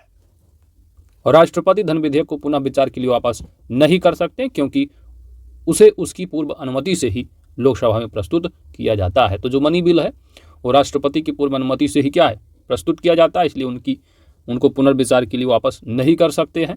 धन विधेयक के संबंध में संयुक्त अधिवेशन का प्रावधान कोई नहीं होता है। तो धन विधेयक के संबंध में संयुक्त अधिवेशन यानी ज्वाइंट सेशन आर्टिकल 108 है, तो इसका कोई प्रावधान नहीं है इसके लिए, यह भी सही है। राज्यसभा धन विधेयक को केवल 14 दिन तक अपने पास रोक सकती है, तो ये सभी कथन सही है। दूसरा कथन यहाँ पर गलत है, तो यही आपका सही जवाब बन जाएगा कि राष्ट्रपति धन विधेयक को पुनः विचार के लिए वापस कर सकता है, ये लिखा है। क्या है सही, क्या होगा कि नहीं कर सकते, क्योंकि इन्हीं की अनुमति से लोकसभा में पेश किया जाता है, तो अनुमति दोबारा लेने की जरूरत ही नहीं, तो पुनः विचार की कोई जरूरत नहीं। तो ऑप्शन यहाँ पर बी राइट आंसर बनेगा कि राष्ट्रपति धन विधेयक को पुनः विचार के लिए वापस नहीं कर सकते हैं। निम्न युग्मों में से कौन सा एक सही युग सुमेलित नहीं है, गलत है। भारतीय संविधान के भाग दिए गए हैं, उस भाग में कौन सा उपबंध है? भाग 9 का, तो भाग 9 का में क्या है, देखिए पार्ट 9 में आपका जो है वो पंचायत है, और पार्ट 9A यानी 9 का में जो है वो आपका म्यूनिसिपालिटी है, नगर पालिकाएँ हैं। तो 9 का में है नगर पालिकाएँ, ठीक है, नगर पालिकाएँ हैं। तो नगर पालिकाओं से संबंधित ये आपका पार्ट 9 में है पंचायत, तो यही क्या है आपका सुमेलित नहीं है, तो पहला सही जवाब बन जाएगा। भाग 15 में निर्वाचन है, 17 में राजभाषा है, ठीक है। तो राइट आंसर क्या होगा, ऑप्शन ए सही जवाब है। अगला प्रश्न है सूची 1 और सूची 2 को सुमेलित करना है और सही कोड का जवाब देना है।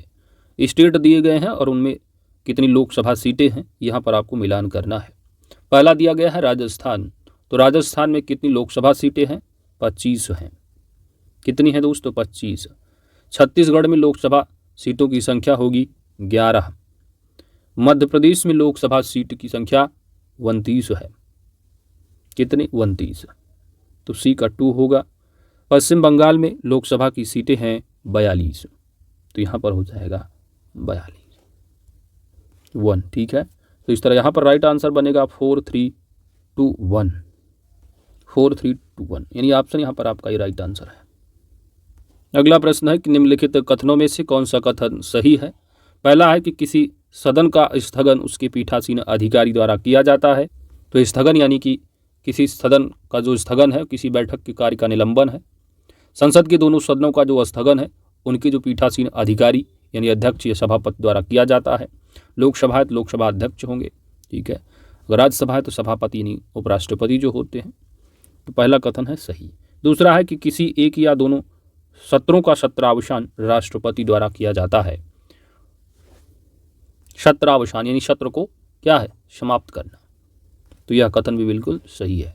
तो राष्ट्रपति जो होते हैं वो मंत्रिपरिषद की सलाह पर किसी एक या दोनों सदनों को सत्रावसान कर सकता है। अतः कह सकते हैं कि स्थगन सदन की बैठक को समाप्त करता है, जबकि सत्रावसान सदन के सत्र को समाप्त करता है। तो दोनों की दोनों बातें बिल्कुल सत्य हैं। ऑप्शन सी राइट आंसर बनेगा। अगला प्रश्न है कि निम्नलिखित पदाधिकारियों में से किस एक की शपथ का प्रारूप संविधान की तीसरी अनुसूची के तहत नहीं दिया गया है। उच्चतम न्यायालय के न्यायाधीश की जो शपथ है वह तीसरी अनुसूची नहीं तीसरे शेड्यूल में है, बिल्कुल सही है। संसद के जो सदस्य हैं तीसरी अनुसूची के हिसाब से शपथ लेते हैं। भारत के नियंत्रक एवं महालेखा परीक्षक भी। राष्ट्रपति की यहाँ पर कोई बात नहीं की गई है। ऑप्शन यहाँ पर डी आपका राइट आंसर बन जाएगा। ठीक है, तो राष्ट्रपति किसके हिसाब से शपथ लेते हैं, तो आर्टिकल जब आप पढ़ते हैं 60, तो राष्ट्रपति का ओथ का जो प्रावधान मिलेगा वो आर्टिकल नंबर 60 में मिलेगा। तीसरी अनुसूची के हिसाब से नहीं है, बाकी सभी तीसरी अनुसूची के हिसाब से है। Option D right answer. अगला है कि निम्नलिखित युग्मों में से कौन सा एक सही सुमेलित नहीं है। अनुच्छेद दिए गए हैं और उनसे संबंधित प्रोविजन है। पहला है आर्टिकल 105 है। आर्टिकल 105 संसदीय विशेषाधिकार से संबंधित है, बिल्कुल सही। आर्टिकल 312 में अखिल भारतीय सेवाओं की स्थापना की बात की गई है, तो ये भी सही है। आर्टिकल नंबर 114 है। आर्टिकल नंबर 114, तो यहाँ पर बजट आप जानते हो, संविधान में बजट शब्द कहीं भी मेंशन नहीं है।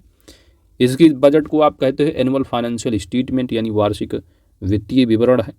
तो वार्षिक वित्तीय विवरण जो मिलता है आपको, वार्षिक वित्तीय विवरण, ये आर्टिकल नंबर 112 होता है। तो ये तीसरा जो है गलत दिया है, क्योंकि आर्टिकल नंबर 114 जो है वो किसकी बात करता है, विनियोग विधेयक की। विनियोग विधेयक एप्रोप्रिएशन बिल है आर्टिकल 114। तो यही क्या आपका सही सम्मिलित नहीं है, तो सी राइट आंसर होगा। आर्टिकल नंबर 131 में उच्चतम न्यायालय की आरंभिक अधिकारिता से संबंधित प्रावधान है, तो ये सही है। अगला प्रश्न है 42वां संविधान संशोधन 1976 द्वारा निम्नलिखित में से कौन से नीति निर्देशक तत्व जोड़े गए हैं। जो 42वां संविधान संशोधन 1976 रहा, इसके तहत कुछ नीति निर्देशक तत्व जोड़े गए, जैसे कि आर्टिकल नंबर 43 यानी उद्योगों के प्रबंधन में श्रमिकों की भागीदारी है। Participation of workers in the management of industries, यानी 4 को जोड़ा गया। इसके अलावा समान आचार संहिता तो जब संविधान आपका बना था तो आर्टिकल नंबर 44 तो पहले से ही रहा है, तो एक तो होगा नहीं आपका। जब पहला नहीं होगा तो डी अपने आप हट जाएगा। ए जो है जब एक नहीं है तो ये भी अपने आप चला गया। इसमें बचा है एक, तो ये भी चला गया। तो ऐसे भी इलिमिनेट कर लेंगे। बाकी कुछ नहीं समझ में आ रहा तब भी आपको कुछ नहीं आ रहा, जब एक आपको आ गया कि जो असमान आचार संहिता है ना, जो कि आपकी यूनिफॉर्म सिविल कोड है, जो कि ये पहले से जो ओरिजिनल कॉन्स्टिट्यूशन रहा, आर्टिकल नंबर 14 पहले से ही विद्यमान रहा है। तो जब पहला नहीं है तो पहले में ऑप्शन ए गया, सी गया, डी तो चला ही जाएगा उपरोक्त तो सभी में बचेगा क्या, ऑप्शन बी, यही राइट आंसर बन जाएगा। तो ऐसे भी आप एलिमिनेट करते हैं एग्जाम में, यदि आप पकड़ ले जाते हैं तो शोषण से बच्चों एवं वयस्कों की जो सुरक्षा है, जो कि आर्टिकल नंबर 39F ऐड किया गया, 39F, ठीक है।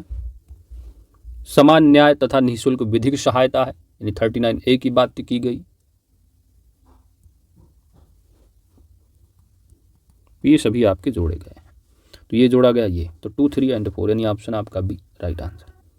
अगला है कि राष्ट्रीय आपातकाल यानी आर्टिकल 352 को वापस लिया जा सकता है। राष्ट्रीय आपातकाल को कब वापस लिया जा सकता है, तो अनुच्छेद 352 है। इसके अनुसार युद्ध या बाह्य आक्रमण या सशस्त्र विद्रोह के आधार पर मंत्रिमंडल की सिफारिश पर राष्ट्रीय आपातकाल की घोषणा की जाती है। इस घोषणा के 1 माह के भीतर इसे संसद से अनुमोदन आवश्यक है, जो सदन की कुल सदस्य संख्या के बहुमत तथा उस सदन में उपस्थित और मतदान करने वाले के 2/3 बहुमत से पारित हो। आपातकाल की उद्घोषणा को संसद की साधारण बहुमत द्वारा वापस लिया जा सकता है। यानी अगर करना है तो 2/3 बहुमत, इसमें स्पेशल मेजॉरिटी होनी चाहिए, है ना। लेकिन अगर वापस लेना आपातकाल की उद्घोषणा को तो संसद की साधारण बहुमत द्वारा वापस लिया जा सकता है। ऑप्शन यहाँ पर आपका ये राइट आंसर बन जाएगा। अगला प्रश्न है कि निम्नलिखित सल्तनतकालीन शासकों तथा उनके वंश के युग्मों में से कौन सा एक सही सुमेलित नहीं है। शासक और उनसे संबंधित वंश। खिज्र खां सैयद वंश से संबंधित रहे। अलाउद्दीन सिकंदर शाह तुगलक वंश से। नसीरुद्दीन महमूद तुगलक वंश से। वहीं पर बैकूबाद क्यूमर्स खिलजी वंश से बताया गया है। तो बैकूबाद क्यूमर्स जो है ये गुलाम वंश का अंतिम शासक था। गुलाम वंश का अंतिम शासक। किस वंश का? गुलाम वंश का। तो खिलजी वंश ये गलत दिया है। सुमेलित कौन सा नहीं है? ऑप्शन डी राइट आंसर बनेगा। अगला है कि शाहजहां ने किसे गुड़ समुंदर की उपाधि दी थी। गुड़ समुंदर की उपाधि। तो शाहजहां ने अपने समय के प्रमुख संगीतज्ञ लाल खां को गुड़ समुंदर यानी गुड़ समुद्र की उपाधि।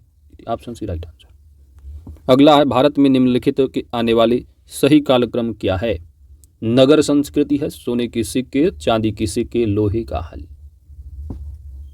तो भारत में सबसे प्राचीन सभ्यता हड़प्पा सभ्यता अपनी नगर योजना हेतु विख्यात है। तो नगर योजना हेतु विख्यात हड़प्पा। तो नंबर 1 आपका पहले आएगा। वहीं पर सोने के सिक्के की अगर बात की जाए तो सोने के सिक्कों का जो प्रचलन है वह हिंद यवन शासकों द्वारा किया गया था। हिंद यवन शासकों द्वारा रहा है, हिंद यवन शासकों द्वारा। वहीं पर लोहे का हल अगर बात करोगे तो लोहे का जो ज्ञान है वो वैदिक काल से प्राप्त होता है। वैदिक ही काल से है, ये पहले से ही है। तो नगर यानी हड़प्पा सभ्यता होगा, फिर वैदिक काल आएगा, लोहे का ज्ञान यानी 4 नंबर आ जाएगा। चांदी के सिक्के की बात करेंगे तो चांदी के सिक्के जो है वो 6ठी शताब्दी ईसा पूर्व में चांदी के सिक्कों का प्रचलन मिलता है, तो तीसरा हो जाएगा। फिर सोने के सिक्के हिंद एवं यवन शासकों द्वारा किया गया, तो हिंद यवन शासकों द्वारा रहा। सबसे बाद में 2 आएगा, तो 1 4 3 2 ऑप्शन यहाँ पर आपका ही राइट आंसर है। अगला है कि निम्नलिखित त्रिपिटकों में से किस एक में बुद्ध के दार्शनिक सिद्धांतों का संग्रह मिलता है। तो बुद्ध के दार्शनिक सिद्धांतों का जो संग्रह है वह आदिधम्म पिटक में मिलता है। ऑप्शन सी राइट आंसर बनेगा। त्रिपिटक क्या है? तो त्रिपिटक बौद्ध ग्रंथों में सबसे महत्वपूर्ण है। बुद्ध की मृत्यु के पश्चात उनकी शिक्षाओं का संकलन करके 3 भागों में बांट दिया गया। तो पहला जो विनय पिटक है, विनय माने नियम आचार है ना, तो संघ संबंधी नियम तथा आचार की शिक्षाएं रही इसमें विनय पिटक में। इसके बाद रहा है आपका सुत्त पिटक। तो सुत्त पिटक ये धार्मिक सिद्धांत की बात यहाँ पर की गई है सुत्त पिटक में, जबकि आदिधम्म पिटक जो है ये दार्शनिक सिद्धांतों की बात करता है। तो दार्शनिक सिद्धांत आदिधम्म पिटक, सुत्त पिटक धार्मिक सिद्धांत की बात करता है, विनय पिटक मतलब कि नियम कानून क्या रहा, संघ संबंधी नियम तथा आचार की शिक्षाओं से संबंधित।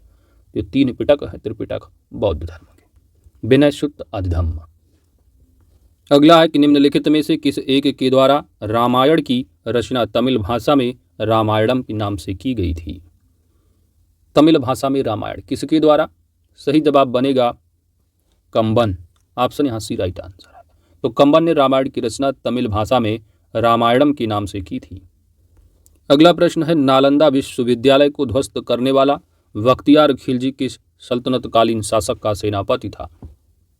नालंदा विश्वविद्यालय को ध्वस्त करने वाला बख्तियार खिलजी किस सल्तनतकालीन शासक का सेनापति था। तो यह था कुतुबुद्दीन ऐबक का, यानी ऑप्शन यहाँ पर आपका डी राइट आंसर बन जाएगा। तो 1206 ईस्वी में मोहम्मद गोरी की मृत्यु के बाद कुतुबुद्दीन ऐबक ने गुलाम वंश की स्थापना की थी 1206 ईस्वी में। किसकी? गुलाम वंश की। और गुलाम वंश की राजधानी दैट टाइम लाहौर थी। अगला प्रश्न है कि निम्नलिखित में से कौन सा मुगल शासक कादिरी सिलसिले का अनुयायी था।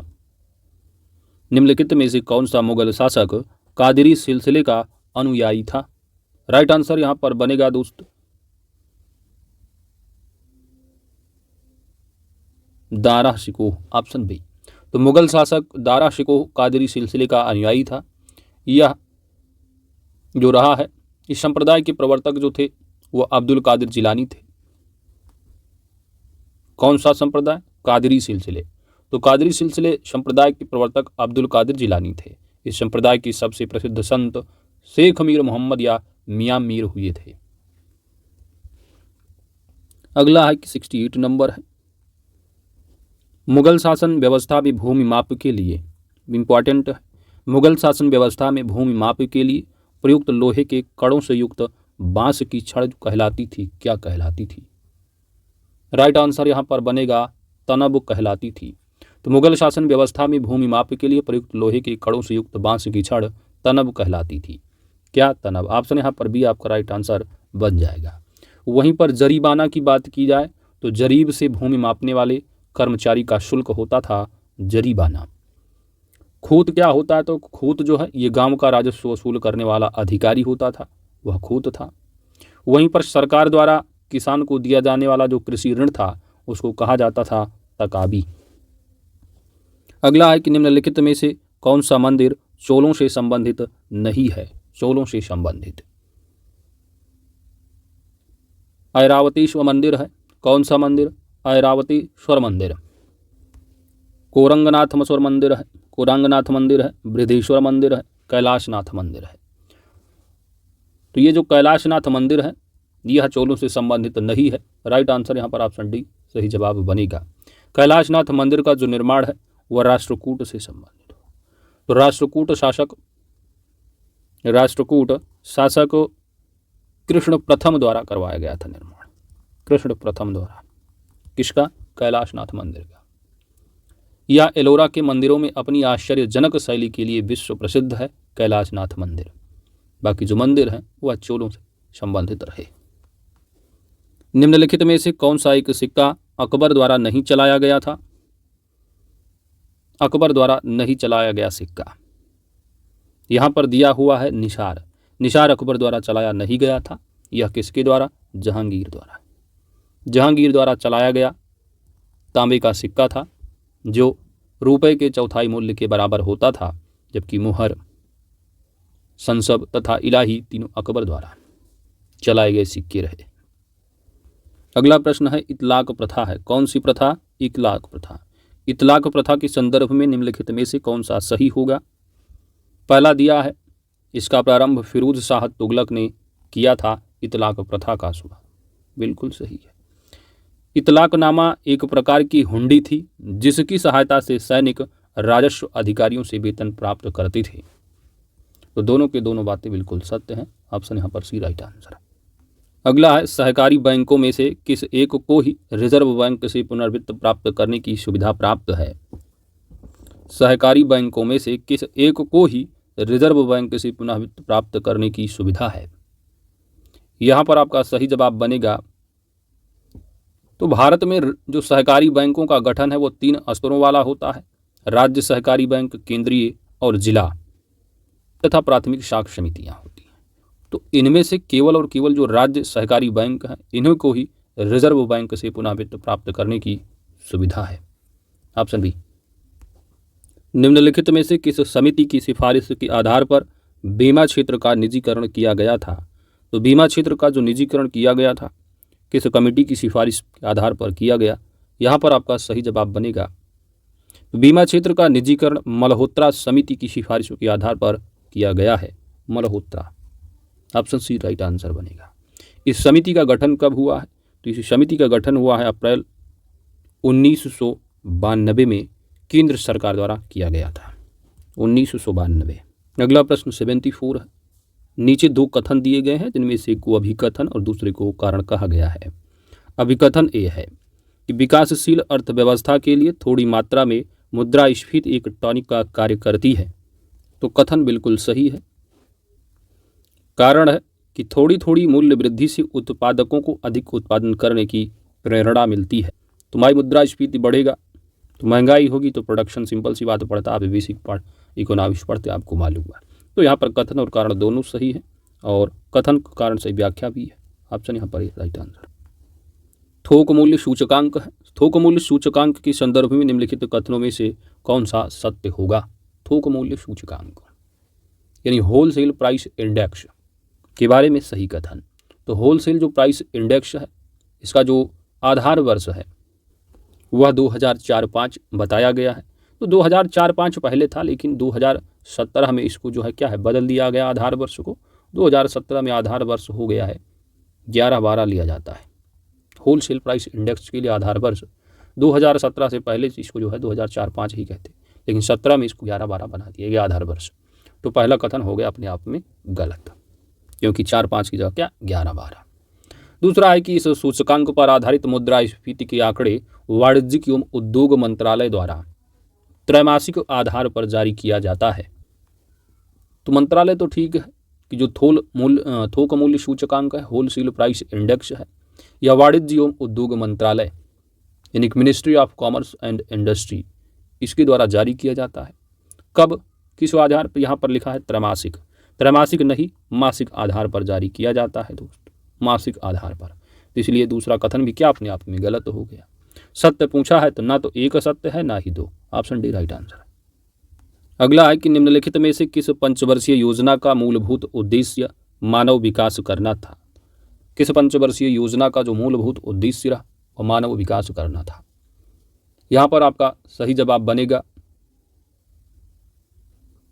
8वीं पंचवर्षीय योजना। तो 8वीं पंचवर्षीय योजना जिसकी अवधि 1992 से 97 थी।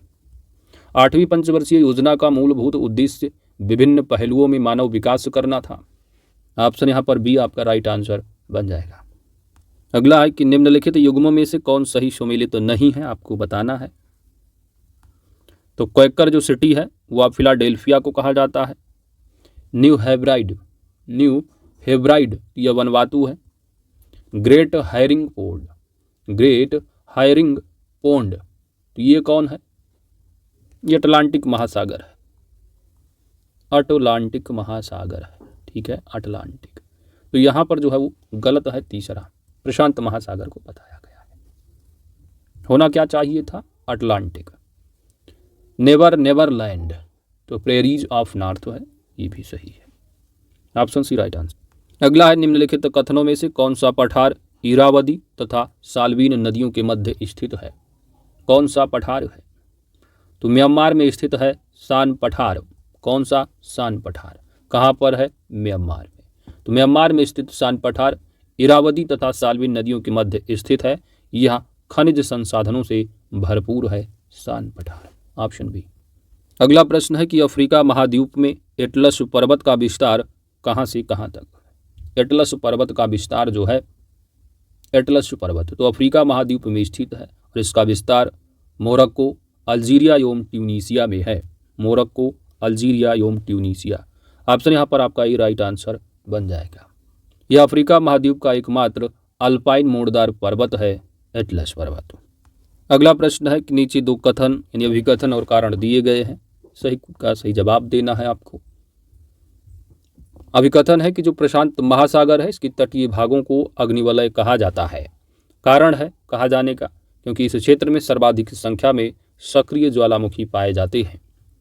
तो बात बिल्कुल सही है, कथन और कारण दोनों सही है और जो कारण है वो कथन की सही व्याख्या करता है कि प्रशांत महासागर के तटीय भागों को अग्निवलय कहा जाता है क्योंकि इस क्षेत्र में सर्वाधिक संख्या में सक्रिय ज्वालामुखी पाए जाते हैं।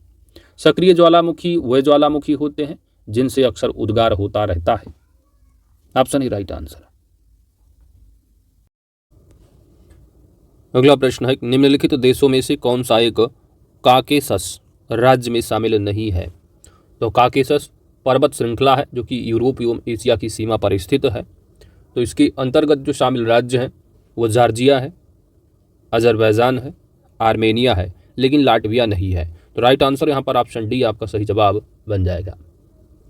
अगला है कि निम्नलिखित युग्मों में से कौन सा सही सम्मिलित नहीं है अर्थात गलत है? देश दिए हैं और उनके उपनाम हैं। पहला है जिब्राल्टर देश, तो यह भूमध्य सागर का द्वार कहा जाता है। आयरलैंड देश का उपनाम एमराल्ड द्वीप है। बहरीन को मोतियों का देश कहा जाता है। स्कॉटलैंड को यहाँ पर कॉकपिट ऑफ यूरोप बताया गया है। तो कॉकपिट ऑफ यूरोप जो है वह बेल्जियम है। कौन सा देश है? बेल्जियम। तो बेल्जियम को कहा जाता है कॉकपिट ऑफ यूरोप, जबकि स्कॉटलैंड को कहा जाता है लैंड ऑफ केक्स, ठीक है, लैंड ऑफ केक्स। तो यहाँ पर गलत कौन सा रहा? ऑप्शन यहाँ डी आपका सही जवाब बनेगा। अगला प्रश्न है कौन सा सुमेलित सही नहीं है अर्थात गलत है? महाद्वीप दे रखे हैं और क्षेत्रफल में सबसे बड़ा देश बताया गया है। एशिया महाद्वीप का सबसे बड़ा देश क्षेत्रफल में वह रसिया है। पहला बिल्कुल सही है। दूसरा है कि अफ्रीका कॉन्टिनेंट में अल्जीरिया देश क्षेत्रफल में सबसे बड़ा है, ये भी सही है। उत्तरी अमेरिका में देखेंगे तो उत्तरी अमेरिका महाद्वीप का सबसे बड़ा देश यूएसए नहीं है, कनाडा है। कौन सा कंट्री? कनाडा। तो इसलिए यहाँ पर सुमेलित सही नहीं कौन सा है, ऑप्शन सी सही जवाब बन जाएगा। जबकि दक्षिण अमेरिका का सबसे बड़ा देश क्षेत्रफल में ब्राज़ील है, यह भी सही है। निम्नलिखित युग्मों में से कौन सही सुमेलित नहीं है? देश दिए हैं और उनकी राजधानी। मोजाम्बिक की राजधानी मपूतो, बिल्कुल सही है। जाम्बिया की राजधानी लुसाका, यह भी सही है। इरिट्रिया की राजधानी नाकफा बताया गया है। क्या? नाकफा। जबकि इरिट्रिया की राजधानी क्या है? तो इरिट्रिया की राजधानी है असमारा। क्या है दोस्त? असमारा है। तो ये आपका यहाँ पर क्या है? सही सुमेलित नहीं है। ऑप्शन यहाँ पर सी राइट आंसर बनेगा। सेनेगल देश की राजधानी दकार, यह भी सही है। अगला प्रश्न है कि हुमायूं ने दोहरिया के युद्ध में किस शासक को पराजित किया था? दोहरिया के युद्ध में, दोहरिया जो कि गोमती नदी के तट पर स्थित है, यह युद्ध दोहरिया का जो युद्ध है सन 1532 ईस्वी में हुमायूं और महमूद लोदी के बीच हुआ था। तो यह हुमायूं के राजत्व काल में अफगानों से पहला मुकाबला था और इस युद्ध में किसको पराजित किया? तो हुमायूं और महमूद लोदी के बीच हुआ। तो हुमायूं जीता है, तो महमूद लोदी क्या है? पराजित होगा। ऑप्शन यहाँ पर आपका ही राइट आंसर बनेगा। सूची 1 सूची 2 को सही सुमेलित करना है। नीचे दिए गए कोड की सहायता से सही उत्तर का चयन करना है। तो सूची 1 और सूची 2 को सुमेलित करना है। तो यहाँ व्यक्तित्व दिए हैं और किस संप्रदाय से संबंधित आपको मिलान करना है। शंकराचार्य की बात करेंगे तो यह स्मृति संप्रदाय से संबंधित होंगे। रामानुजाचार्य श्री वैष्णव संप्रदाय। निम्बकाचार्य सनक संप्रदाय। माधवाचार्य ब्रह्म संप्रदाय। मिलान कर लो। ए का 3 होगा, बी का 1 होगा, सी का 4 होगा और डी का 2 होगा। 3142 3142 राइट आंसर यहाँ पर ऑप्शन बी आपका सही जवाब बनेगा। अगला है कि निम्नलिखित में से किस एक शासक ने दीवान नामक एक काव्य संग्रह का संकलन करवाया था? किस एक शासक ने दीवान नामक एक काव्य संग्रह का संकलन करवाया था? तो बाबर ने तुर्की भाषा में एक काव्य संग्रह दीवान का संकलन करवाया था। उसने मुबयान, नाम क्या है? मुबयान। उसने मुबैयान नामक एक पद्य शैली का भी क्या है? विकास करवाया था। दीवान नामक एक काव्य संग्रह का संकलन बाबर ने करवाया। साथ ही मुबैयान अगर पूछा जाए कि पद्य शैली है, इसका विकास भी बाबर ने ही करवाया। Option C right answer. अगला है कि अमीर खुसरो द्वारा अपनी किस रचना में भारत की एक जलवायु विवरण दिया है? अमीर खुसरो द्वारा अपनी किस एक रचना में भारत की जलवायु का विवरण दिया है? सही जवाब यहाँ पर बनेगा नूह शिपिर। ऑप्शन यहाँ डी आपका राइट आंसर है। तो अमीर खुसरो ने अपनी रचना नूह शिपिर में भारत की जलवायु, पशु पक्षियों तथा धार्मिक जीवन का विवरण दिया है। इस ग्रंथ में खुसरो ने भारत की तुलना स्वर्ग के उद्यानों से की है। अगला है कि निम्नलिखित कथनों में से कौन सा कथन सत्य है? पहला कथन दिया है कि जूनागढ़ अभिलेख प्राकृत भाषा का प्राचीनतम अभिलेख है। तो पहला जो है ये गलत है, क्योंकि भाषा यहाँ पर प्राकृत नहीं ब्राह्मी लिपि है। तो शकछत्रप रुद्रदामन का जूनागढ़ अभिलेख गुजरात में गिरनार पर्वत से प्राप्त हुआ है।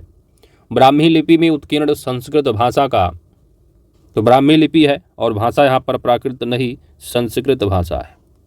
तो संस्कृत भाषा का यह अभिलेख अब तक प्राप्त संस्कृत अभिलेखों में सर्वाधिक प्राचीन है। इसमें रुद्रदामन की वंशावली, विजयों तथा शासन का प्रमाण मिलता है। इसमें सुदर्शन झील जो कि मौर्यों द्वारा निर्मित झील है, यानी कह सकते हैं यहाँ पर कृत्रिम झील है। तो सुदर्शन झील की जीर्णोद्धार का वर्णन मिलता है। तो दूसरा कथन यही है कि यह अभिलेख शकछत्रप रुद्रदामन की शासन व विजयों का प्रमाण प्रस्तुत करता है। राइट आंसर यहाँ पर ऑप्शन बी सही जवाब होगा, केवल बी, क्योंकि प्राकृत भाषा नहीं संस्कृत भाषा में है ब्राह्मी लिपि में। अगला भी आपका सूची 1 सूची 2 को मिलान करना है। राज्य वंश दे रखे हैं और उनकी राजधानियाँ। होयसल है तो होयसल राजवंश राजधानी है द्वार समुद्र। कदम्ब की राजधानी रही वनवासी। पल्लव की राजधानी होगी कांची। राष्ट्रकूट की मान्य खेत। और इस तरह यहाँ पर राइट आंसर बनेगा डी का 3। तो यहाँ पर 2143 है, 2143 ऑप्शन यहाँ डी आपका राइट आंसर है। अगला है कि निम्नलिखित कथनों में से कौन से असत्य हैं? असत्य। पहला है कि बौद्ध एवं जैन धर्म दोनों ही अनीश्वरवादी हैं। तो बौद्ध एवं जैन धर्म दोनों में ईश्वर के अस्तित्व को नकार दिया है, अर्थात हम कह सकते हैं कि दोनों धर्म अनीश्वरवादी हैं। तो पहला कथन बिल्कुल सत्य है। दूसरा है कि दोनों धर्मों में आत्मा की मान्यता है। आत्मा, तो जो जैन धर्म है, जैन धर्म में आत्मा की तो मान्यता है। जैन धर्म में आत्मा को मानते हैं, जबकि जो बौद्ध धर्म है उसमें आत्मा की परिकल्पना नहीं की गई है। तो बौद्ध धर्म में पुनर्जन्म की मान्यता है। पुनर्जन्म, आत्मा को तो नहीं मानते लेकिन पुनर्जन्म को मानते हैं बौद्ध धर्म वाले। जबकि जैन धर्म वाले क्या है? आत्मा की मान्यता मानते हैं कि आत्मा अस्तित्व में है। तो यहाँ दोनों नहीं, केवल और केवल जैन धर्म में आत्मा की मान्यता है। इसलिए दूसरा कथन क्या है? असत्य है। राइट आंसर क्या होगा? पूछा असत्य कौन है, अर्थात गलत कौन सा है? तो ऑप्शन यहाँ बी आपका सही जवाब बनेगा। अगला है सूची 1 सूची 2 को सम्मिलित करें तथा नीचे दिए गए कोड की सहायता से सही उत्तर चुनें। हड़प्पा कालीन स्थल दे रखे हैं और किस नदी के किनारे स्थित है आपको बताना है, मिलान करना है सही। रोपड़, तो रोपड़ जो है होगा आपका पंजाब में, तो सतलज नदी होगा। कालीबंगन की बात करोगे तो यह राजस्थान है, घग्गर नदी। चन्नूतड़ो पाकिस्तान यानी सिंधु नदी होगा। और सुतकांगेडोर जो कि सबसे सिंधु घाटी सभ्यता का सबसे पश्चिमी विस्तार है, सुतकांगेडोर बलूचिस्तान पाकिस्तान में है और दाश्क नदी के किनारे होगा। तो इस तरह आपका मिलान जो है ए का 4 होगा। ए का 4 है और बी का 2 है। ए का 4 बी का 2। तो राइट आंसर यहाँ पर आपका ऑप्शन सी सही जवाब बनेगा। अगला प्रश्न है एवरग्रीनिंग। एवरग्रीनिंग शब्द प्रायः प्रयोग में आता है, यह आपको बताना है पर्यावरण के संदर्भ में, पेटेंट के संदर्भ में, बीमारी के संदर्भ में या मिसाइल तकनीक के संदर्भ में। तो एवरग्रीन शब्द का प्रयोग प्रायः पेटेंट के संदर्भ में किया जाता है। ऑप्शन यहाँ पर आपका बी राइट आंसर बन जाएगा। तो सामान्यतः ट्रिप्स प्रावधानों के अंतर्गत पेटेंट 20 वर्षों के लिए प्रदान किया जाता है, परंतु कंपनियां इसको किसी न किसी प्रकार से विलंब पैदा करके बढ़ाती रहती हैं। इस व्यवहार को एवरग्रीनिंग कहते हैं। पेटेंट सरकार द्वारा आविष्कारक या निर्माता को दिए विशेष अधिकारों का एक समूह है। अगला है कि निम्नलिखित में से कौन सा एक सही युग्म सम्मिलित नहीं है? कौन सा एक युग्म सही सम्मिलित नहीं है? संस्थान दे रखे हैं, सेंटर, और यहाँ पर आपको बताना है लोकेशन, कौन सा गलत है। पहला है कि अंतरिक्ष अनुप्रयोग केंद्र कहाँ पर है? अहमदाबाद गुजरात में। भारतीय सुदूर संवेदन संस्थान कहाँ? देहरादून में। विक्रम साराभाई अंतरिक्ष केंद्र त्रिवेंद्रम में, ये भी सही। UR राव उपग्रह केंद्र कहाँ पर है? यह बंगलुरु कर्नाटका में है। ठीक है, तो बंगलुरु कर्नाटका होगा, इसलिए यह ऑप्शन आपका क्या है? गलत है, बंगलुरु कर्नाटका होगा। राइट आंसर ऑप्शन डी यहाँ सही जवाब है। अगला है कि निम्नलिखित हार्मोनों में से कौन सा एक गर्भधारण की निर्धारण वाला हार्मोन कहलाता है? तो प्रोजेस्टेरॉन हार्मोन का स्राव पिंड या कार्पस ल्यूटियम कोशिकाओं द्वारा होता है, जो कि गर्भावस्था एवं प्रसव में होने वाले परिवर्तनों से संबंध होता है। अतः कह सकते हैं कि यह गर्भधारण की निर्धारण वाला हार्मोन कहलाता है, प्रोजेस्टेरॉन। तो प्रोजेस्टेरॉन जो है हार्मोन्स क्या है? गर्भधारण की निर्धारण वाला हार्मोन्स कहलाता है। ऑप्शन है बी राइट आंसर। अगला प्रश्न है कि प्रोटीन की प्रचुरता वाले खाद्य पदार्थों में निम्नलिखित में से कौन सा एक अमीनो अम्ल उपस्थित रहता है? तो किसमें अमीनो अम्ल उपस्थित रहता है? प्रोटीन की प्रचुरता वाले खाद्य पदार्थों में। प्रोटीन की प्रचुरता वाले खाद्य पदार्थों में टायरोसिन अमीनो अम्ल उपस्थित रहता है, टायरोसिन। ऑप्शन यहाँ पर आपका ही राइट आंसर बनेगा। टायरोसिन की कमी से व्यक्ति स्वयं को दुखी एवं सुस्त महसूस करता है। अगला है कि निम्नलिखित कथनों पर विचार करना है और सत्य कथन अथवा कथनों का चयन करना है। पहला है कि जो रुधिर है, रुधिर प्लेटलेट्स केवल स्तनियों के शरीर में पाई जाती है, बिल्कुल सही है। शरीर में रुधिर का निर्माण लाल अस्थिमज्जा में होता है, यह भी सही है। प्लीहा जो है, प्लीहा को शरीर का रुधिर बैंक कहा जाता है। सभी की सभी जो बातें हैं बिल्कुल सत्य हैं। ऑप्शन हड्डी आपका राइट आंसर बनेगा 1, 2 एंड 3। कथन और कारण दिए गए हैं। अभिकथन है कि लाल, हरा एवं नीला को प्राथमिक रंग कहा जाता है। तो पहला कथन बिल्कुल सही है। जो RGB है इसको क्या है, रेड, ग्रीन, ब्लू को प्राथमिक रंग कहा जाता है। देखिए हेल्थ थोड़ा ठीक नहीं तो वॉइस में थोड़ा दिक्कत होगी, तो आप लोग देखिएगा। तो ये प्राथमिक रंग है। और कारण बताया जा रहा है कि ऐसे रंग जिनको मिलाने पर सफ़ेद रंग का प्रकाश उत्पन्न किया जा सके प्राथमिक रंग कहलाते हैं। जैसे कि रंगीन जो आपकी कलर टीवी है उसमें प्राथमिक रंगों का उपयोग किया जाता है। तो ये अभिकथन सही है और कथन का कारण भी बिल्कुल सही है। तो कथन और कारण दोनों सही है तथा कारण कथन की सही व्याख्या करता है। ऑप्शन ए सही जवाब है। अगला है कि निम्नलिखित कथनों पर आपको विचार करना है और सत्य कथन को चुनना है। पहला कथन है कि रेडियो एक्टिविता का मात्रक क्यूरी है, बात बिल्कुल सही है। दूसरा है कि जो लेंस की शक्ति का मात्रक है वो डायोप्टर है, यह भी सही है। तो दोनों की दोनों बातें बिल्कुल सत्य हैं। ऑप्शन सी यहाँ पर राइट आंसर होगा। 1 तथा 2 दोनों सत्य कथन हैं। अगला है कि निम्नलिखित में से कौन सा एक युग्म सही सुमेलित नहीं है। यौगिक दिए गए हैं और उनका उपयोग बताया गया है। पहला दिया है पोटेशियम ब्रोमाइड, इसका उपयोग फोटोग्राफी में किया जाता है। पोटेशियम नाइट्रेट है बारूद में, बिल्कुल सही है। पोटेशियम सल्फेट, पोटेशियम सल्फेट का उर्वरक, ये भी सही है। मोनोपोटेशियम टार्टरेट है, इसका उपयोग श्वेत पिगमेंट बताया गया जो कि गलत होगा। इसका उपयोग किया जाता है बेकरी उद्योग में, बेकरी उद्योग में। वहीं पर श्वेत पिगमेंट के रूप में जो उपयोग किया जाता है वो है जिंक सल्फाइड। किसका? Zinc sulphide.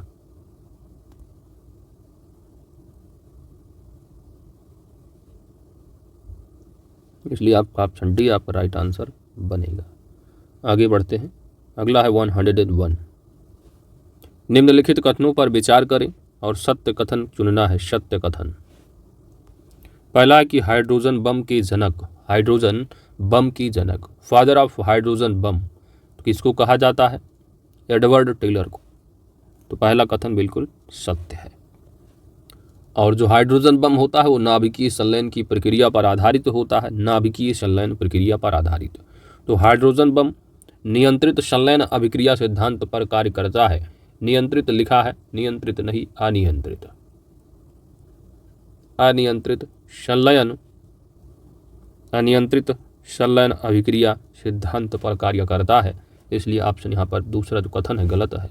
तो सत्य कथन पूछा है तो केवल और केवल एक ऑप्शन ए राइट आंसर बनेगा। ठीक है, तो ध्यान दीजिएगा क्योंकि hydrogen bomb is based on the process of nuclear fusion, it is based on uncontrolled fusion reaction.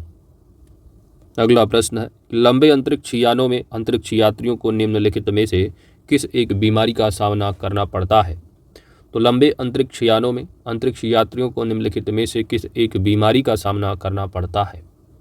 पहली बीमारी हृदय रोग का, दूसरा है उच्च रक्तचाप का यानी हाई ब्लड प्रेशर है, अस्थियां कमज़ोर होने का, यह ऑप्शन डी है डिप्रेशन का।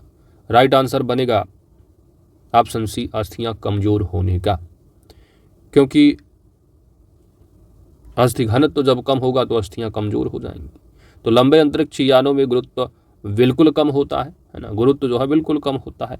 इसी अंतरिक्ष यात्रियों का जो पेशीय क्षय एवं अस्तित्व में घनत्व का जो है सामना करना पड़ता है। जब अस्थि घनत्व कम होगा तो अस्थियां कमज़ोर हो जाएंगी। ऑप्शन यहाँ सी राइट आंसर है। निम्नलिखित में से किस वर्ष उत्तर प्रदेश में लोक आयुक्त की कार्यकाल को 6 वर्ष संशोधित करके 8 वर्ष कर दिया गया? तो उत्तर प्रदेश सरकार द्वारा 1975 ईस्वी में उत्तर प्रदेश लोक आयुक्त तथा उप लोक आयुक्त अधिनियम 1975 पारित किया गया था। उत्तर प्रदेश के पहले जो लोकायुक्त रहे, अक्सर एग्जाम में पूछा जाता है, वो हैं विश्वंभर दयाल। उत्तर प्रदेश की प्रथम लोकायुक्त विश्वंभर दयाल रहे हैं, पहले लोकायुक्त। पूछा है कि जो पहले कार्यकाल 6 वर्ष हुआ करता था, संशोधित करके 8 वर्ष कर दिया गया, तो रहा है वर्ष 2012। ऑप्शन यहाँ पर आपका बी राइट आंसर बनेगा। अगला है कि निम्नलिखित युग्मों में से कौन सा एक सही सुमेलित नहीं है, गलत है। दर्शनीय स्थल दिए हैं और उनका जनपद। मुगल घाट का लोकेशन फर्रुखाबाद, बिल्कुल सही है। चाइना मंदिर की बात करोगे तो यह श्रावस्ती में है। व्यास टीला यहाँ पर चित्रकूट बताया गया, होना चाहिए जालौन, ठीक है। कहाँ पर है? जालौन में। तो सही सुमेलित नहीं है कौन सा? ऑप्शन यहाँ सी आपका राइट आंसर बनेगा। चक्र तीर्थ की बात करोगे तो नैमिषारण्य सीतापुर में, यह भी बिल्कुल सही है। अगला प्रश्न तर्क परीक्षण है आपका। निम्नलिखित भिन्नों का आरोही क्रम आपको बताना है। आरोही क्रम, आरोही मतलब कि बढ़ते हुए क्रम में बात की गई है, इंक्रीजिंग ऑर्डर है। तो ये भिन्न दे रखे हैं। अब इसको आप अगर देखोगे तो इसको सरल कर लोगे। अब ये तो देखोगे तो बाई ए पोत 0.5 होगा आपका, 0.5। 2/3 को अगर देखोगे तो कितना होगा? 0.6 से बनाएगा, है ना, 6 करके आएगा तो 0.6 से। इसको यदि आप देखोगे तो 5 छक 30 यानी 0.6 आएगा, 60% है। अब यहाँ पर देखोगे अगर इसको तो 8 3 24, 0.3, 6 बचा तो 8 7 56, 4 8 45, तो इस तरह आएगा। अब यहाँ पर बढ़ते हुए यानी कि आरोही क्रम पूछा है तो छोटे से बड़े की ओर जाओ आप। तो सबसे पहले आप लिखोगे सबसे छोटा यहाँ पर 0.375 है, यानी 8/3 होगा। इससे थोड़ा आगे बढ़ोगे तो 0.5 वाला आएगा, यानी 1/2 कर लो। इससे ऊपर बढ़ोगे तो 0.6 वाला ले लो, यानी 3/5 ले लो आप। इसके बाद बचेगा 0.67, ये सबसे बड़ा है, यानी 2/3 सबसे बड़ा होगा। तो 8/3, 1/2, 3/5, 2/3। राइट आंसर ऑप्शन यहाँ पर सी राइट आंसर है। अगला प्रश्न है, निम्नलिखित 4 संख्याओं में से बेमेल कौन सी है, आपको बताना है।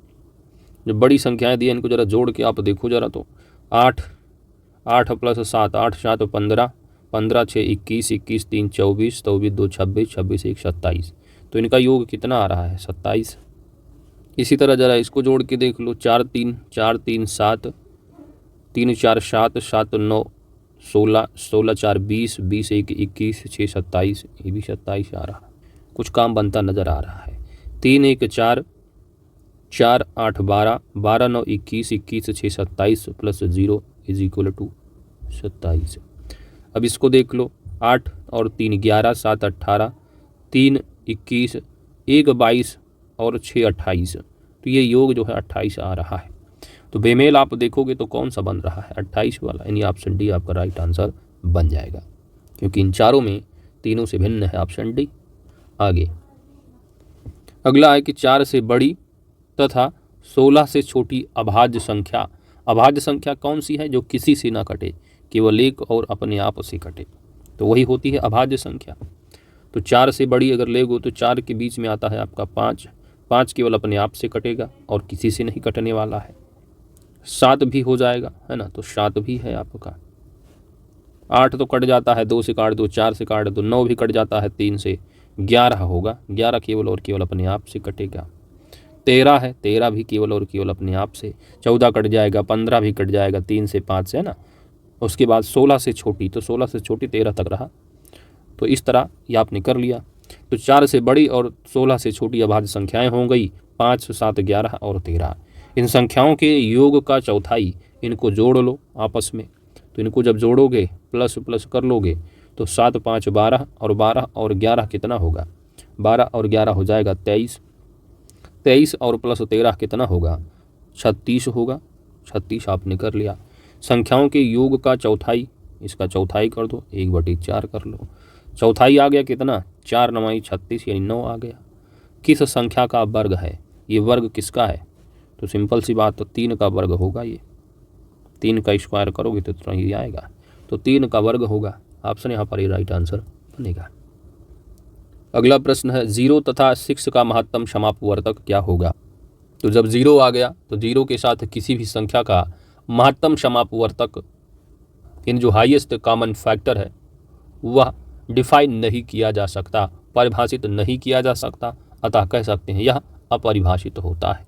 ऑप्शन यहाँ पर डी आपका राइट आंसर। 0 का हाईएस्ट कॉमन फैक्टर डिफाइन ही नहीं किया जा सकता। अगला प्रश्न है कि किसी धन पूर्णांक n को 3 से भाग देने पर शेषफल 2 प्राप्त होता है। तो n स्क्वायर को 3 से भाग देने पर शेषफल कितना होगा? बहुत आसान है।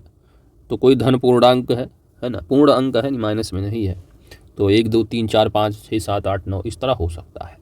लेकिन आप उसको 3 से भाग दो तो शेषफल 2 बचे।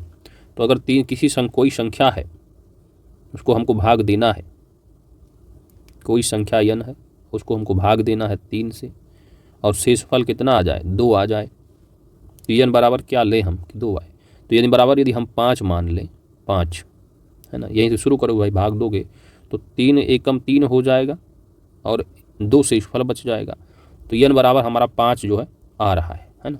तो n बराबर अगर हम 5 ले लें तो हमारा यहाँ पर काम बन जा रहा है, क्योंकि भाग देने पर शेषफल 2 आ ही जाएगा। फिर तो n स्क्वायर को, अब n स्क्वायर अगर करोगे आप, n स्क्वायर बराबर कितना भाई? तो 5 का स्क्वायर बराबर 25।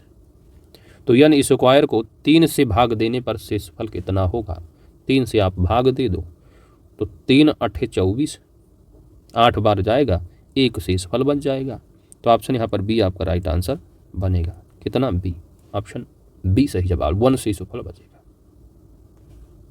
दीवार घड़ी में 3:25 अपराह्न का समय होने पर, यानी अपराह्न यानी शाम के टाइम जा रहा, शाम होने ने दूसरी यानी कि दोपहर बाद की बात की गई है, 3:25 हो रहा है घड़ी में। तो घंटे की जो सुई और मिनट की सुई है इसके बीच जो बना कोण है वह बीच बना न्यून कोण पूछा गया है, कितना होगा? न्यून कोण की बात की गई, यानी आपकी जो घड़ी है 12, 6, 3 और 9। तो जो 3:25 की बात की गई है, तो 3:25 की यहाँ पर बात की जा रही है। तो इनके बीच जो बना कोण है न्यून कोण, इसको आपको बताना है कितना होगा। बड़ा वाला इधर से बाहर देखेंगे तो ये तो बहुत बड़ा न्यून कोण की बात की गई। तो फार्मूला क्या है भाई? एक्चुअल जो angle between the hours hand and the minute hand, तो फार्मूला होता है न्यून कोण बराबर जो आपका 6 से गुणा करो मिनट का जो समय है, मिनट का समय माइनस करोगे आप कितना? घंटे का समय यानी आवर्स जो है इंटू 60 करोगे, प्लस मिनट का जो समय है टोटल को डिवाइड करोगे 2 से। लगा लो फार्मूला। तो 6 मिनट कितना है दोस्त? मिनट है 25, माइनस हावर्स कितना होगा? 3 गुणे 60 प्लस मिनट कितना? 25, ये पूरा का पूरा डिवाइड बाई 2। सरल कर लो, 25 छक्का कितना होता है? 150, माइनस 6 3 18 यानी 180 और प्लस 25 हो जाएगा 205 बटे 2 कर लो। तो 150 माइनस कर लो कितना? 205 बटे 2 का आधा कितना हो जाएगा? यानी 205 बटे, तो 200 का आधा हो जाएगा 100 और 5 का आधा 2.5, यानी 102.5। तो 150 में से 102.5 माइनस कर दोगे तो बराबर आएगा कितना? 47.5, यानी 47 से सही 1/2 डिग्री आ जाएगा। ऑप्शन यहाँ पर आपका सी राइट आंसर बनेगा। आगे बढ़ते हैं। अगला प्रश्न है 111 नंबर। अगला है कि यदि किसी वृत्त की परिधि 50% बढ़ा दी जाए तो उसका क्षेत्रफल कितने प्रतिशत बढ़ जाएगा? तो परिधि का सूत्र क्या है? वृत्त का परिधि क्या होता है? 2πr। तो यदि इसको आप 50% बढ़ा दोगे तो 2πr का अगर 150 बटे 50% यानी 150 बटे 100 कर दोगे तो 5 या 15, 5 दूना 10, 2 से 2 गया। तो परिधि, नया जो परिधि होगा वह हो जाएगा 3πr। अब वृत्त की परिधि तो भुजा भी बढ़ेगी, है ना। तो अगर भुजा बढ़ रही है, परिधि क्या है भाई? वृत्त है, चारों तरफ का जो एरिया है यही आपकी परिधि है ये। अब यहाँ पर क्या है? तो अगर वृत्त बढ़ रहा है, परिधि बढ़ रही है तो भुजा भी बढ़ जाएगी। अब भुजा मान लीजिए आपकी भुजा ए है भुजा बढ़ रही है 150%, यानी कि 150/50% बढ़ रही तो 150/100 होगा। तो नई भुजा ये बनेगी, कितना हो जाएगा 5×3 = 15, 3/2 होगा। तो वृद्धि के बाद क्षेत्रफल क्या होगा वृत्त का, तो πr² होता है, πr²।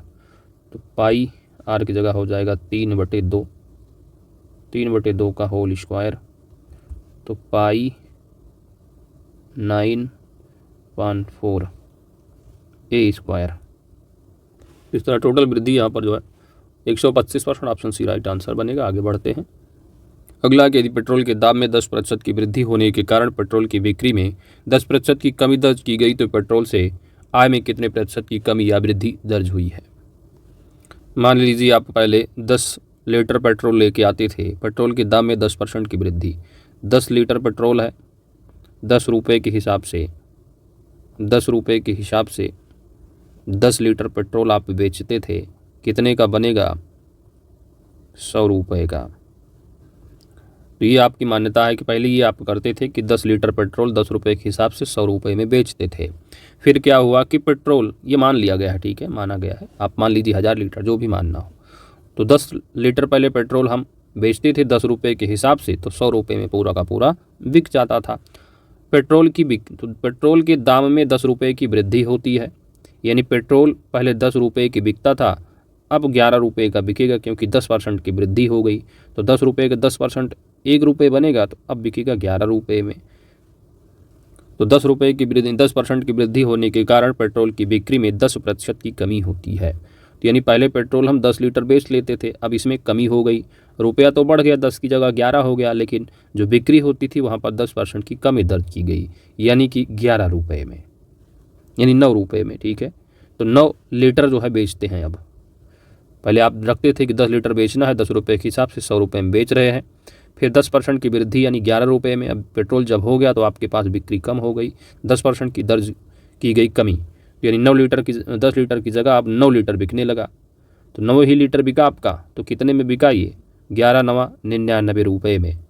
तो पहले 100 रुपये में बिकता था बिक्री टोटल, अब टोटल जो इनकम होती थी 100 रुपये, अब आप 99 रुपये ही कमाया। तो 100 और 99 में डिफरेंस कितना है 1% का। तो राइट आंसर होगा 1% की क्या है कमी दर्ज की गई। आगे बढ़ते हैं। अगला है कि यदि एसाइन को कूट भाषा में चैसिंग लिखा जाए तो किडनैप को कैसे लिखा जाएगा। तो यहाँ पर जो है लेटर सेम है, बस इधर का उधर कर दिया गया है। ASSI है, तो यस यहाँ पर आ गया है, तो इसका मतलब है कि यहाँ पर जो है इसको उल्टा लिखा गया है, ऐसे यस ए किया गया है ना, यस ए, ये इधर आया, ये इधर आया। तो इस तरह इसको भी आप कर लीजिए, इसको आप इधर भेज दीजिए और इसको इधर कर लीजिए। तो इसको आप कर देंगे आई, इसको कर देंगे के। फिर यस आई में कोई चेंज नहीं है, यहाँ पर आप देख रहे हैं कोई चेंज नहीं इन दोनों में, तो आप बीच वाले में कोई चेंज मत करिए, यानी डी और यन में, डी और यन आप सेम लिख लीजिए। फिर क्या किया गया है जी एन को फिर क्या है उल्टा लिखा गया है, इधर को इधर लिखा गया, इधर को इधर लिखा गया, तो जी की जगह यन आ गया, यन की जगह जी। इसी तरह इसमें भी आप कर लीजिए, ए की जगह पी आ जाएगा और पी की जगह ए आ जाएगा। तो IKDNPA, IKDNPA, यानी राइट आंसर बनेगा IKDNPA, ऑप्शन बी। 6 किलोमीटर चलने के बाद मैं दाईं ओर मुड़ा और 2 किलोमीटर गया, इसके बाद बाईं ओर मुड़ा और 10 किलोमीटर गया, अंत में मैं दक्षिण की ओर जा रहा था, मैंने किस दिशा से यात्रा प्रारंभ की थी। तो ये आपका डायरेक्शन है, मैप है, ये आपका उत्तर है और ये आपका पूरब है, ये दक्षिण है और ये पश्चिम है। जा कहाँ रहे अंत में मैं दक्षिण की ओर जा रहा था, तो दक्षिण की ओर ले लो भाई। इसके पहले क्या कहानी थी कि बाईं ओर मुड़ा और 10 किलोमीटर गया, यानी जो ये 10 किलोमीटर जा रहे हैं, 10 किलोमीटर जो जा रहे हैं ये साउथ की ओर जा रहे हैं, दक्षिण की ओर। तो बाईं ओर मुड़ के ये 10 किलोमीटर जा रहे हैं, यानी किधर से आ रहे होंगे कि जो कि बाईं ओर मुड़े, यानी अगर ये इधर से जा रहे थे तो ये बाईं तरफ मुड़ गए, ठीक है, बाईं तरफ मुड़ते हैं, इधर से जा रहे हैं तो इधर से जा रहे हैं और बाईं ओर मुड़ेंगे तो 10 किलोमीटर चलेंगे। फिर इसके बाद बाईं ओर मुड़ा और 10 किलोमीटर चला। उसके पहले क्या कहानी थी, ये मुड़ते हैं दाईं ओर मुड़ा और 2 किलोमीटर गए, तो ये 2 किलोमीटर जो जाए हैं ये दाईं ओर मुड़कर गए हैं। यानी कोई व्यक्ति ऊपर से अगर इधर से आ रहा है और दाईं ओर अपने मुड़ेगा तो 2 किलोमीटर चलेगा ऐसे, ठीक है। तो 6 किलोमीटर चलने के बाद ये 6 किलोमीटर चले, 6 किलोमीटर चलने के बाद दाईं ओर मुड़ गए। चलो भाई दाईं ओर मुड़ गए, इधर से इनका मोड़ किधर है, ये दाईं ओर मुड़ गए, तुरंत दाईं ओर मुड़े। इसके बाद 2 किलोमीटर चले, इसके बाद फिर बाईं ओर मुड़ गए, फिर बाईं ओर अपने मुड़ गए, हाथ की बाईं ओर आ रहे हैं। तो अंत में चले किधर से, ये जो डायरेक्शन है जो ये जा रहे हैं, ये किधर से चले हैं, उत्तर से चले हैं ना। ऑप्शन सी राइट आंसर, ठीक है। तो अब आपका चल गया कि 6 किलोमीटर चल रहे हैं, उसके बाद ये दाईं ओर मुड़ जाते हैं, दाईं ओर मुड़ गए, मुड़ने के बाद फिर चलते हैं 10 किलोमीटर, पहुंच जाते हैं यहाँ। आगे बढ़ते हैं दोस्त। बी डी की माँ है, ठीक है, बनाते हैं हम। बी जो है वो डी की माँ है, ठीक है, ये डी है, डी बी जो है वो डी की माँ है, तो ये है निगेटिव यानी फीमेल है तो माइनस में बी। सी और सी जो है वो डी का भाई है, डी का भाई सी, तो सी है ये भाई है किसका, डी का। चलिए डी का भाई और डी की माँ बी है। फिर आगे है कि एच जो है ई की बेटी है, चलिए कोई नहीं, जबकि जो डी है वो ई की पत्नी है, तो डी का भी पता चल गया कि फीमेल है और पत्नी किसकी है, ई की पत्नी है, ठीक है। तो ई की पत्नी है कौन, डी, ई की पत्नी हो गई डी, डी का भाई हो गया सी और डी की माँ हो गई बी। अभी वाला रिलेशन निकालो, एच ई की बेटी है तो ई है, ई हो गई ये फीमेल, इनकी बेटी हो गई कौन, ई। एच जो है वो स्वयं बेटी है ई की, तो यानी ई की जो है वो माँ होंगी, ठीक है। तो ई हो गए कौन, ई की पत्नी थी डी, तो ए हो गए ये पिता रहे होंगे, है ना, तो ये पॉजिटिव ले लो आप। एच जो है ई की बेटी है, तो एच ले लो यहाँ पर, एच हो गया ई की बेटी, तो भाई डी की भी बेटी होगी क्योंकि पति पत्नी है ई और डी, जबकि जो डी है वो ई की पत्नी है, बिल्कुल सही है। ई का सी से क्या संबंध है, ई और सी में संबंध निकालना है, ई और सी। तो यहाँ पर जो है ई और सी का ई का सी से संबंध बताना है, तो ई का सी से संबंध होगा ब्रदर इन लॉ का, क्योंकि ई की पत्नी डी है और डी का भाई सी है, तो ई और सी यानी ई की पत्नी का भाई है सी, तो ब्रदर इन लॉ का संबंध होगा। ऑप्शन बी सही जवाब बनेगा बहनोई जी जसाला। आगे देखो, अगला है आपका 144, 167, ये 16 और 4 दिया है। यहाँ पर बेसिकली आपको प्रश्नवाचक जो चिन्ह दिया है, यहाँ पर कौन सा डिजिट आएगा, कौन सा नंबर आपको बताना है। यहाँ पर 144 है, 144 देखोगे तो 12 का स्क्वायर है और यह 110 का स्क्वायर है, ये 8 का स्क्वायर है, यह 4 का स्क्वायर है और यह 2 का स्क्वायर है। तो 2 का स्क्वायर 4, 4 का स्क्वायर 16। तो इस तरह आप देखेंगे 2 के बाद 4 है, 4 के बाद 8 है, यानी 8 2 10 2 12, तो 2 2 का क्या है बढ़ोतरी यहाँ पर आपको देखने को मिल रही है। तो 4 के बाद आएगा 6 और 6 का स्क्वायर होगा 36, कितना होगा 36। तो राइट आंसर ऑप्शन बी सही जवाब बन जाएगा। अगला यहाँ पर आपको फिल करना है और बताना है यहाँ पर क्या आएगा, तो यहाँ पर क्रम चलाओगे, राइट आंसर यहाँ पर आपका ऑप्शन ए सही जवाब बन जाएगा। अगला प्रश्न यूपी स्पेशल है कि राज्य चर्म विकास एवं विपणन निगम लिमिटेड की स्थापना वर्ष 1974 ईस्वी में कहाँ की गई थी। यहाँ पर आपका सही जवाब बनेगा ऑप्शन बी कानपुर में। अगला है कि वर्ष 2011 की जनगणना अनुसार उत्तर प्रदेश का ग्रामीण साक्षरता दर में शीर्ष जिला कौन सा है। साक्षरता दर में कौन सी साक्षरता दर, तो लिटरेसी रेट तो वैसे गौतम बुद्ध नगर का है, लेकिन यहाँ पर पूछा गया है आपसे ग्रामीण का, तो ग्रामीण साक्षरता दर में शीर्ष जिला कौन सा होगा। यहाँ पर आपका राइट आंसर बनेगा ऑप्शन सी औरैया। तो उत्तर प्रदेश की जो ग्रामीण साक्षरता दर है वह है 65.5% है।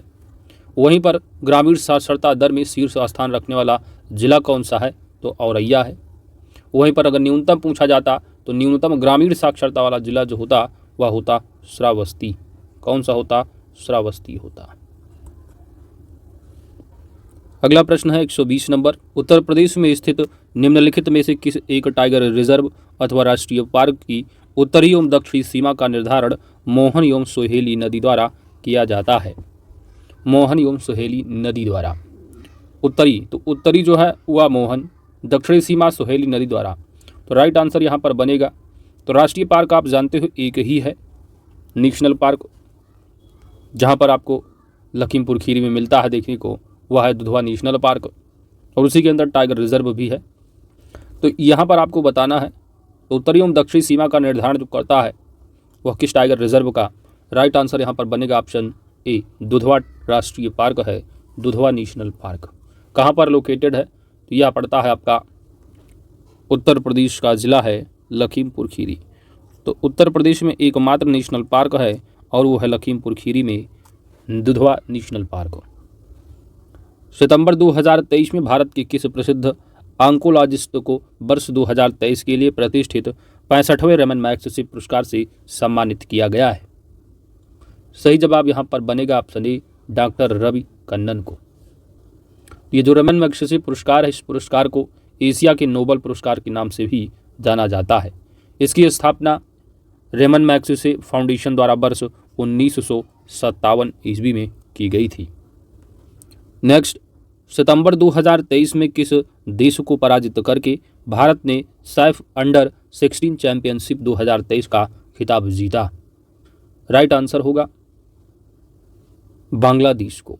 तो सितंबर 2023 में बांग्लादेश को पराजित करके भारत ने सैफ अंडर 16 चैंपियनशिप 2023 का खिताब जीता है। इस प्रतियोगिता का मेजबान देश रहा है भूटान। तो मेजबान देश था भूटान, और भारत ने जो है 5वीं बार इस टूर्नामेंट का खिताब अपने नाम किया है। अगला प्रश्न, सितंबर 2023 में संपन्न हुए US open 2023 grand slam tournament में पुरुष एकल का खिताब नोवाक जोकोविच ने किसको पराजित करके जीत लिया है? यानी यूएस ओपन 2023 में पुरुष एकल का उपविजेता यहाँ पर पूछा गया है। तो विजेता नोवाक जोकोविच किसको हराकर? राइट आंसर यहाँ पर बनेगा डैनियल मेदवेदेव को। ऑप्शन ए सही जवाब है। अगला है कि सितंबर 2023 में 43वें आसियान शिखर सम्मेलन 2023 का आयोजन कहाँ संपन्न हुआ? तो 43वां आसियान शिखर सम्मेलन 2023 जकार्ता इंडोनेशिया में संपन्न हुआ। ऑप्शन ए राइट आंसर है। आसियान की बात की जाए तो आसियान की स्थापना वर्ष 1967 ईस्वी में हुई थी। आसियान का जो मुख्यालय है वह इंडोनेशियन जकार्ता में ही है। 43वें आसियान शिखर सम्मेलन की मुख्य विषय वस्तु क्या थी? वह थी ASEAN matters epicentrum of growth. तो मुख्य विषय वस्तु क्या थी? ASEAN matters epicentrum of growth. तो मेन थी मुख्य विषय, ठीक है। अगला है कि भारत की अग्रणी एकीकृत बिजली उत्पादक कंपनी एनटीपीसी लिमिटेड द्वारा सितंबर 2023 में किस स्थान पर ग्रीन हाइड्रोजन पायलट सम्मेलन 2023 का आयोजन किया गया? ग्रीन हाइड्रोजन पायलट सम्मेलन 2023 का आयोजन एनटीपीसी लिमिटेड द्वारा कहाँ किया गया? राइट आंसर बनेगा नई दिल्ली में। ऑप्शन ए सही जवाब है। इस ग्रीन हाइड्रोजन पायलट सम्मेलन 2023 में भारत की सार्वजनिक एवं निजी क्षेत्र की कंपनियों द्वारा विभिन्न ग्रीन हाइड्रोजन पायलटों का प्रदर्शन किया गया। अगला प्रश्न है कि सितंबर 2023 में केंद्र सरकार द्वारा एक राष्ट्र एक चुनाव की संभावना तलाशने हेतु किसकी अध्यक्षता में एक समिति का गठन किया गया है? राइट आंसर बनेगा केंद्र सरकार द्वारा एक राष्ट्र एक चुनाव की संभावना तलाशने हेतु पूर्व राष्ट्रपति रामनाथ कोविंद की अध्यक्षता में एक समिति का गठन किया गया है। ऑप्शन डी सही जवाब बनेगा। और आपको मालूम होना चाहिए कि देश में कौन से वर्ष में जो है एक साथ चुनाव हुआ था लोकसभा एवं राज्यसभा का? तो वर्ष रहा 1967। तो 1967 तक एक साथ चुनाव होता था एमपी और एमएलए का। लोकसभा और विधानसभा का चुनाव एक साथ हुआ करता था वर्ष 1967 तक। अगला है कि सितंबर 2023 में प्रसिद्ध कृषि वैज्ञानिक एवं भारत में हरित क्रांति के जनक डॉक्टर एमएस स्वामीनाथन का निधन हो गया। उनके संबंध में निम्नलिखित कथनों पर विचार करना है। पहला है कि वर्ष 1989 ईस्वी में उन्हें यानी स्वामीनाथन को पद्म विभूषण से सम्मानित किया गया था। बिल्कुल सही है। वर्ष 1987 ईस्वी में उन्हें प्रथम विश्व खाद्य पुरस्कार से सम्मानित किया गया था। दोनों की दोनों कथन सत्य हैं। ऑप्शन यहाँ पर आपका सी राइट आंसर बनेगा। अगला है एक्सरसाइज युद्धाभ्यास। एक्सरसाइज युद्धाभ्यास का प्रारंभ भारत एवं किस देश के मध्य सितंबर 2023 में किया गया? तो युद्धाभ्यास एक्सरसाइज 2023 राइट आंसर बनेगा भारत एवं अमेरिका की मध्य। ऑप्शन राइट आंसर है। तो सितंबर 2023 में भारत एवं अमेरिका के मध्य एक्सरसाइज युद्धाभ्यास 2023 का आयोजन किया गया। आयोजन जो किया गया वह 25 सितंबर से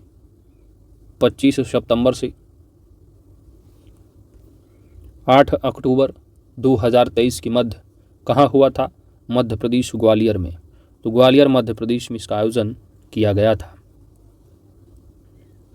अगला है 129 नंबर है।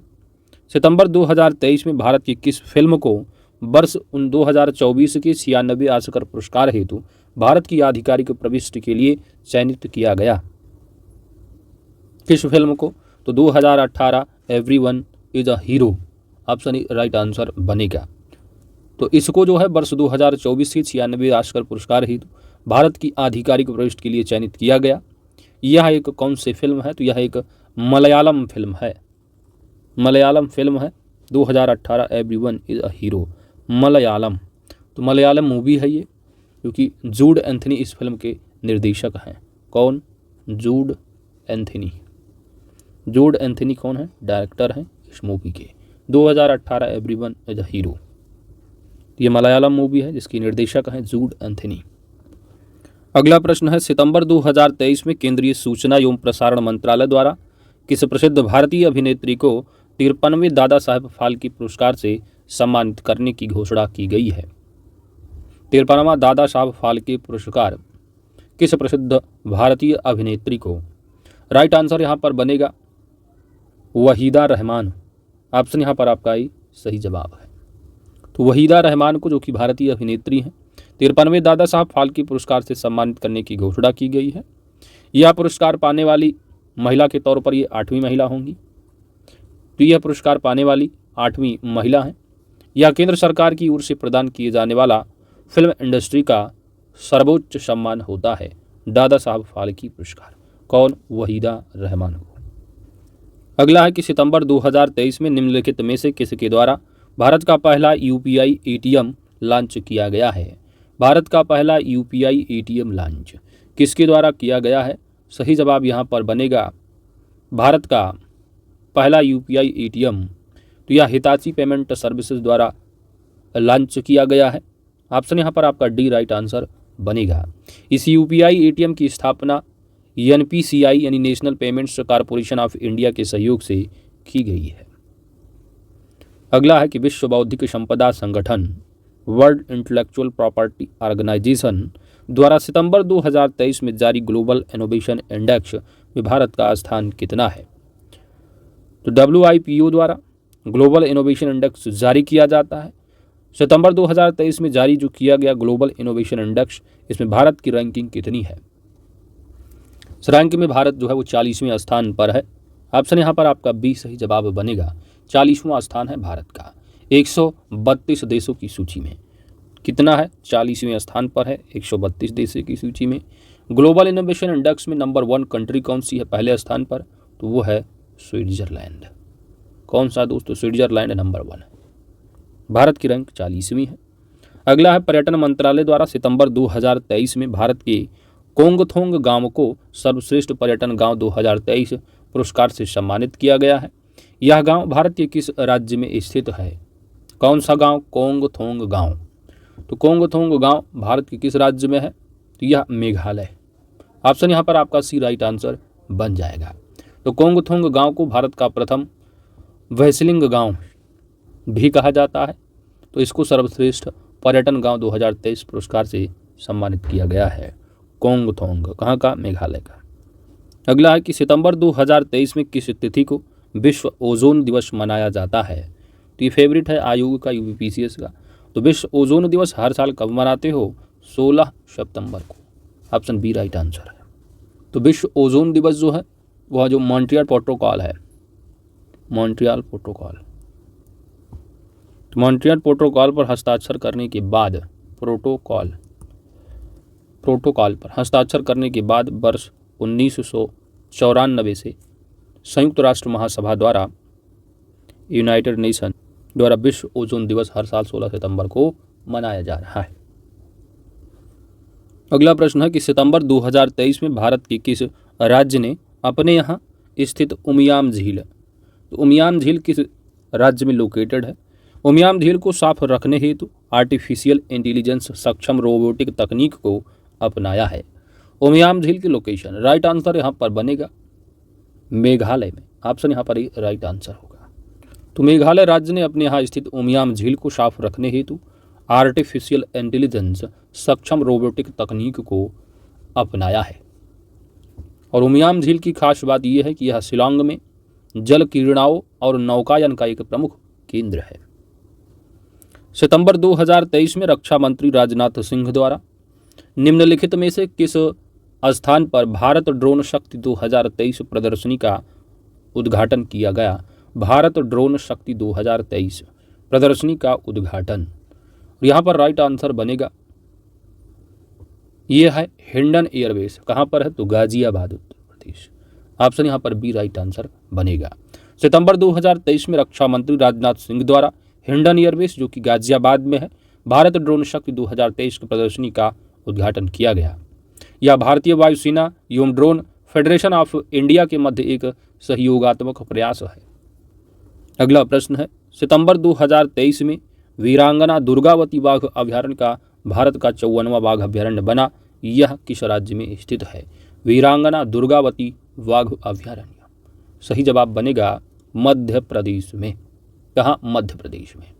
तो भारत का 54वां बाघ अभ्यारण्य वीरांगना दुर्गावती बाघ अभ्यारण्य बना, यह मध्य प्रदेश में स्थित है। इसका विस्तार मध्य प्रदेश के सागर, दामोह एवं नरसिंहपुर जिलों में है। अगला प्रश्न है कि सितंबर 2023 में भारतीय सेना एवं संयुक्त राज्य अमेरिका की सेना की सह मेजबानी में 13वें Indo Pacific army chief conference का आयोजन कहाँ किया गया है? 13वें Indo Pacific army chiefs conference का आयोजन कहाँ किया गया है? यह जो हुआ है यह नई दिल्ली में। ऑप्शन यहाँ पर आपका डी राइट आंसर बनेगा। तो भारतीय सेना एवं संयुक्त राज्य अमेरिका की सेना सह मेजबानी में 13वें Indo Pacific army chiefs conference का आयोजन नई दिल्ली में किया गया। इसका मुख्य विषय शांति के लिए एक साथ हिंद प्रशांत क्षेत्र में शांति और स्थिरता बनाए रखना था। अगला है कि सितंबर 2023 में विश्व मसाला कांग्रेस 2023 का आयोजन स्थल कहाँ था? तो इसका आयोजन रहा है मुंबई, महाराष्ट्र। विश्व मसाला कांग्रेस 2023 का आयोजन स्थल मुंबई, महाराष्ट्र था। इस सम्मेलन का उद्देश्य भारतीय मसालों के अंतर्राष्ट्रीय व्यापार को बढ़ावा देने हेतु नए अवसर पैदा करना था। नेक्स्ट अंतिम प्रश्न है 140 नंबर। सितंबर 2023 में केंद्र सरकार द्वारा किस भारतीय अभिनेता को भारतीय फिल्म एवं टेलीविजन संस्थान सोसाइटी का नया अध्यक्ष नियुक्त किया गया है? तो FTII के नए चेयरमैन किसे बनाया गया है? सही जवाब बनेगा भारतीय अभिनेता है R माधवन। ऑप्शन यहाँ पर आपका ही राइट आंसर बनेगा। इसके पहले कौन थे? तो इसके पहले थे शेखर कपूर। तो शेखर कपूर के स्थान पर आ गए R माधवन। ऑप्शन ही राइट आंसर होगा। तो इन्हीं 40 प्रश्नों के साथ, यानी 140 प्रश्न के साथ आपका टेस्ट नंबर 9 GS का कंप्लीट हो जाता है। PDF के लिए आप टेलीग्राम चैनल @UPPCS किंगडम को ज्वाइन कर लीजिए, वहाँ पर मिल जाएगा। तो वीडियो लाइक ज़रूर कीजिएगा दोस्त, चैनल पर नए हैं तो सब्सक्राइब भी कर लीजिएगा, अपने दोस्तों के साथ शेयर करना मत भूलिएगा। Thanks for watching.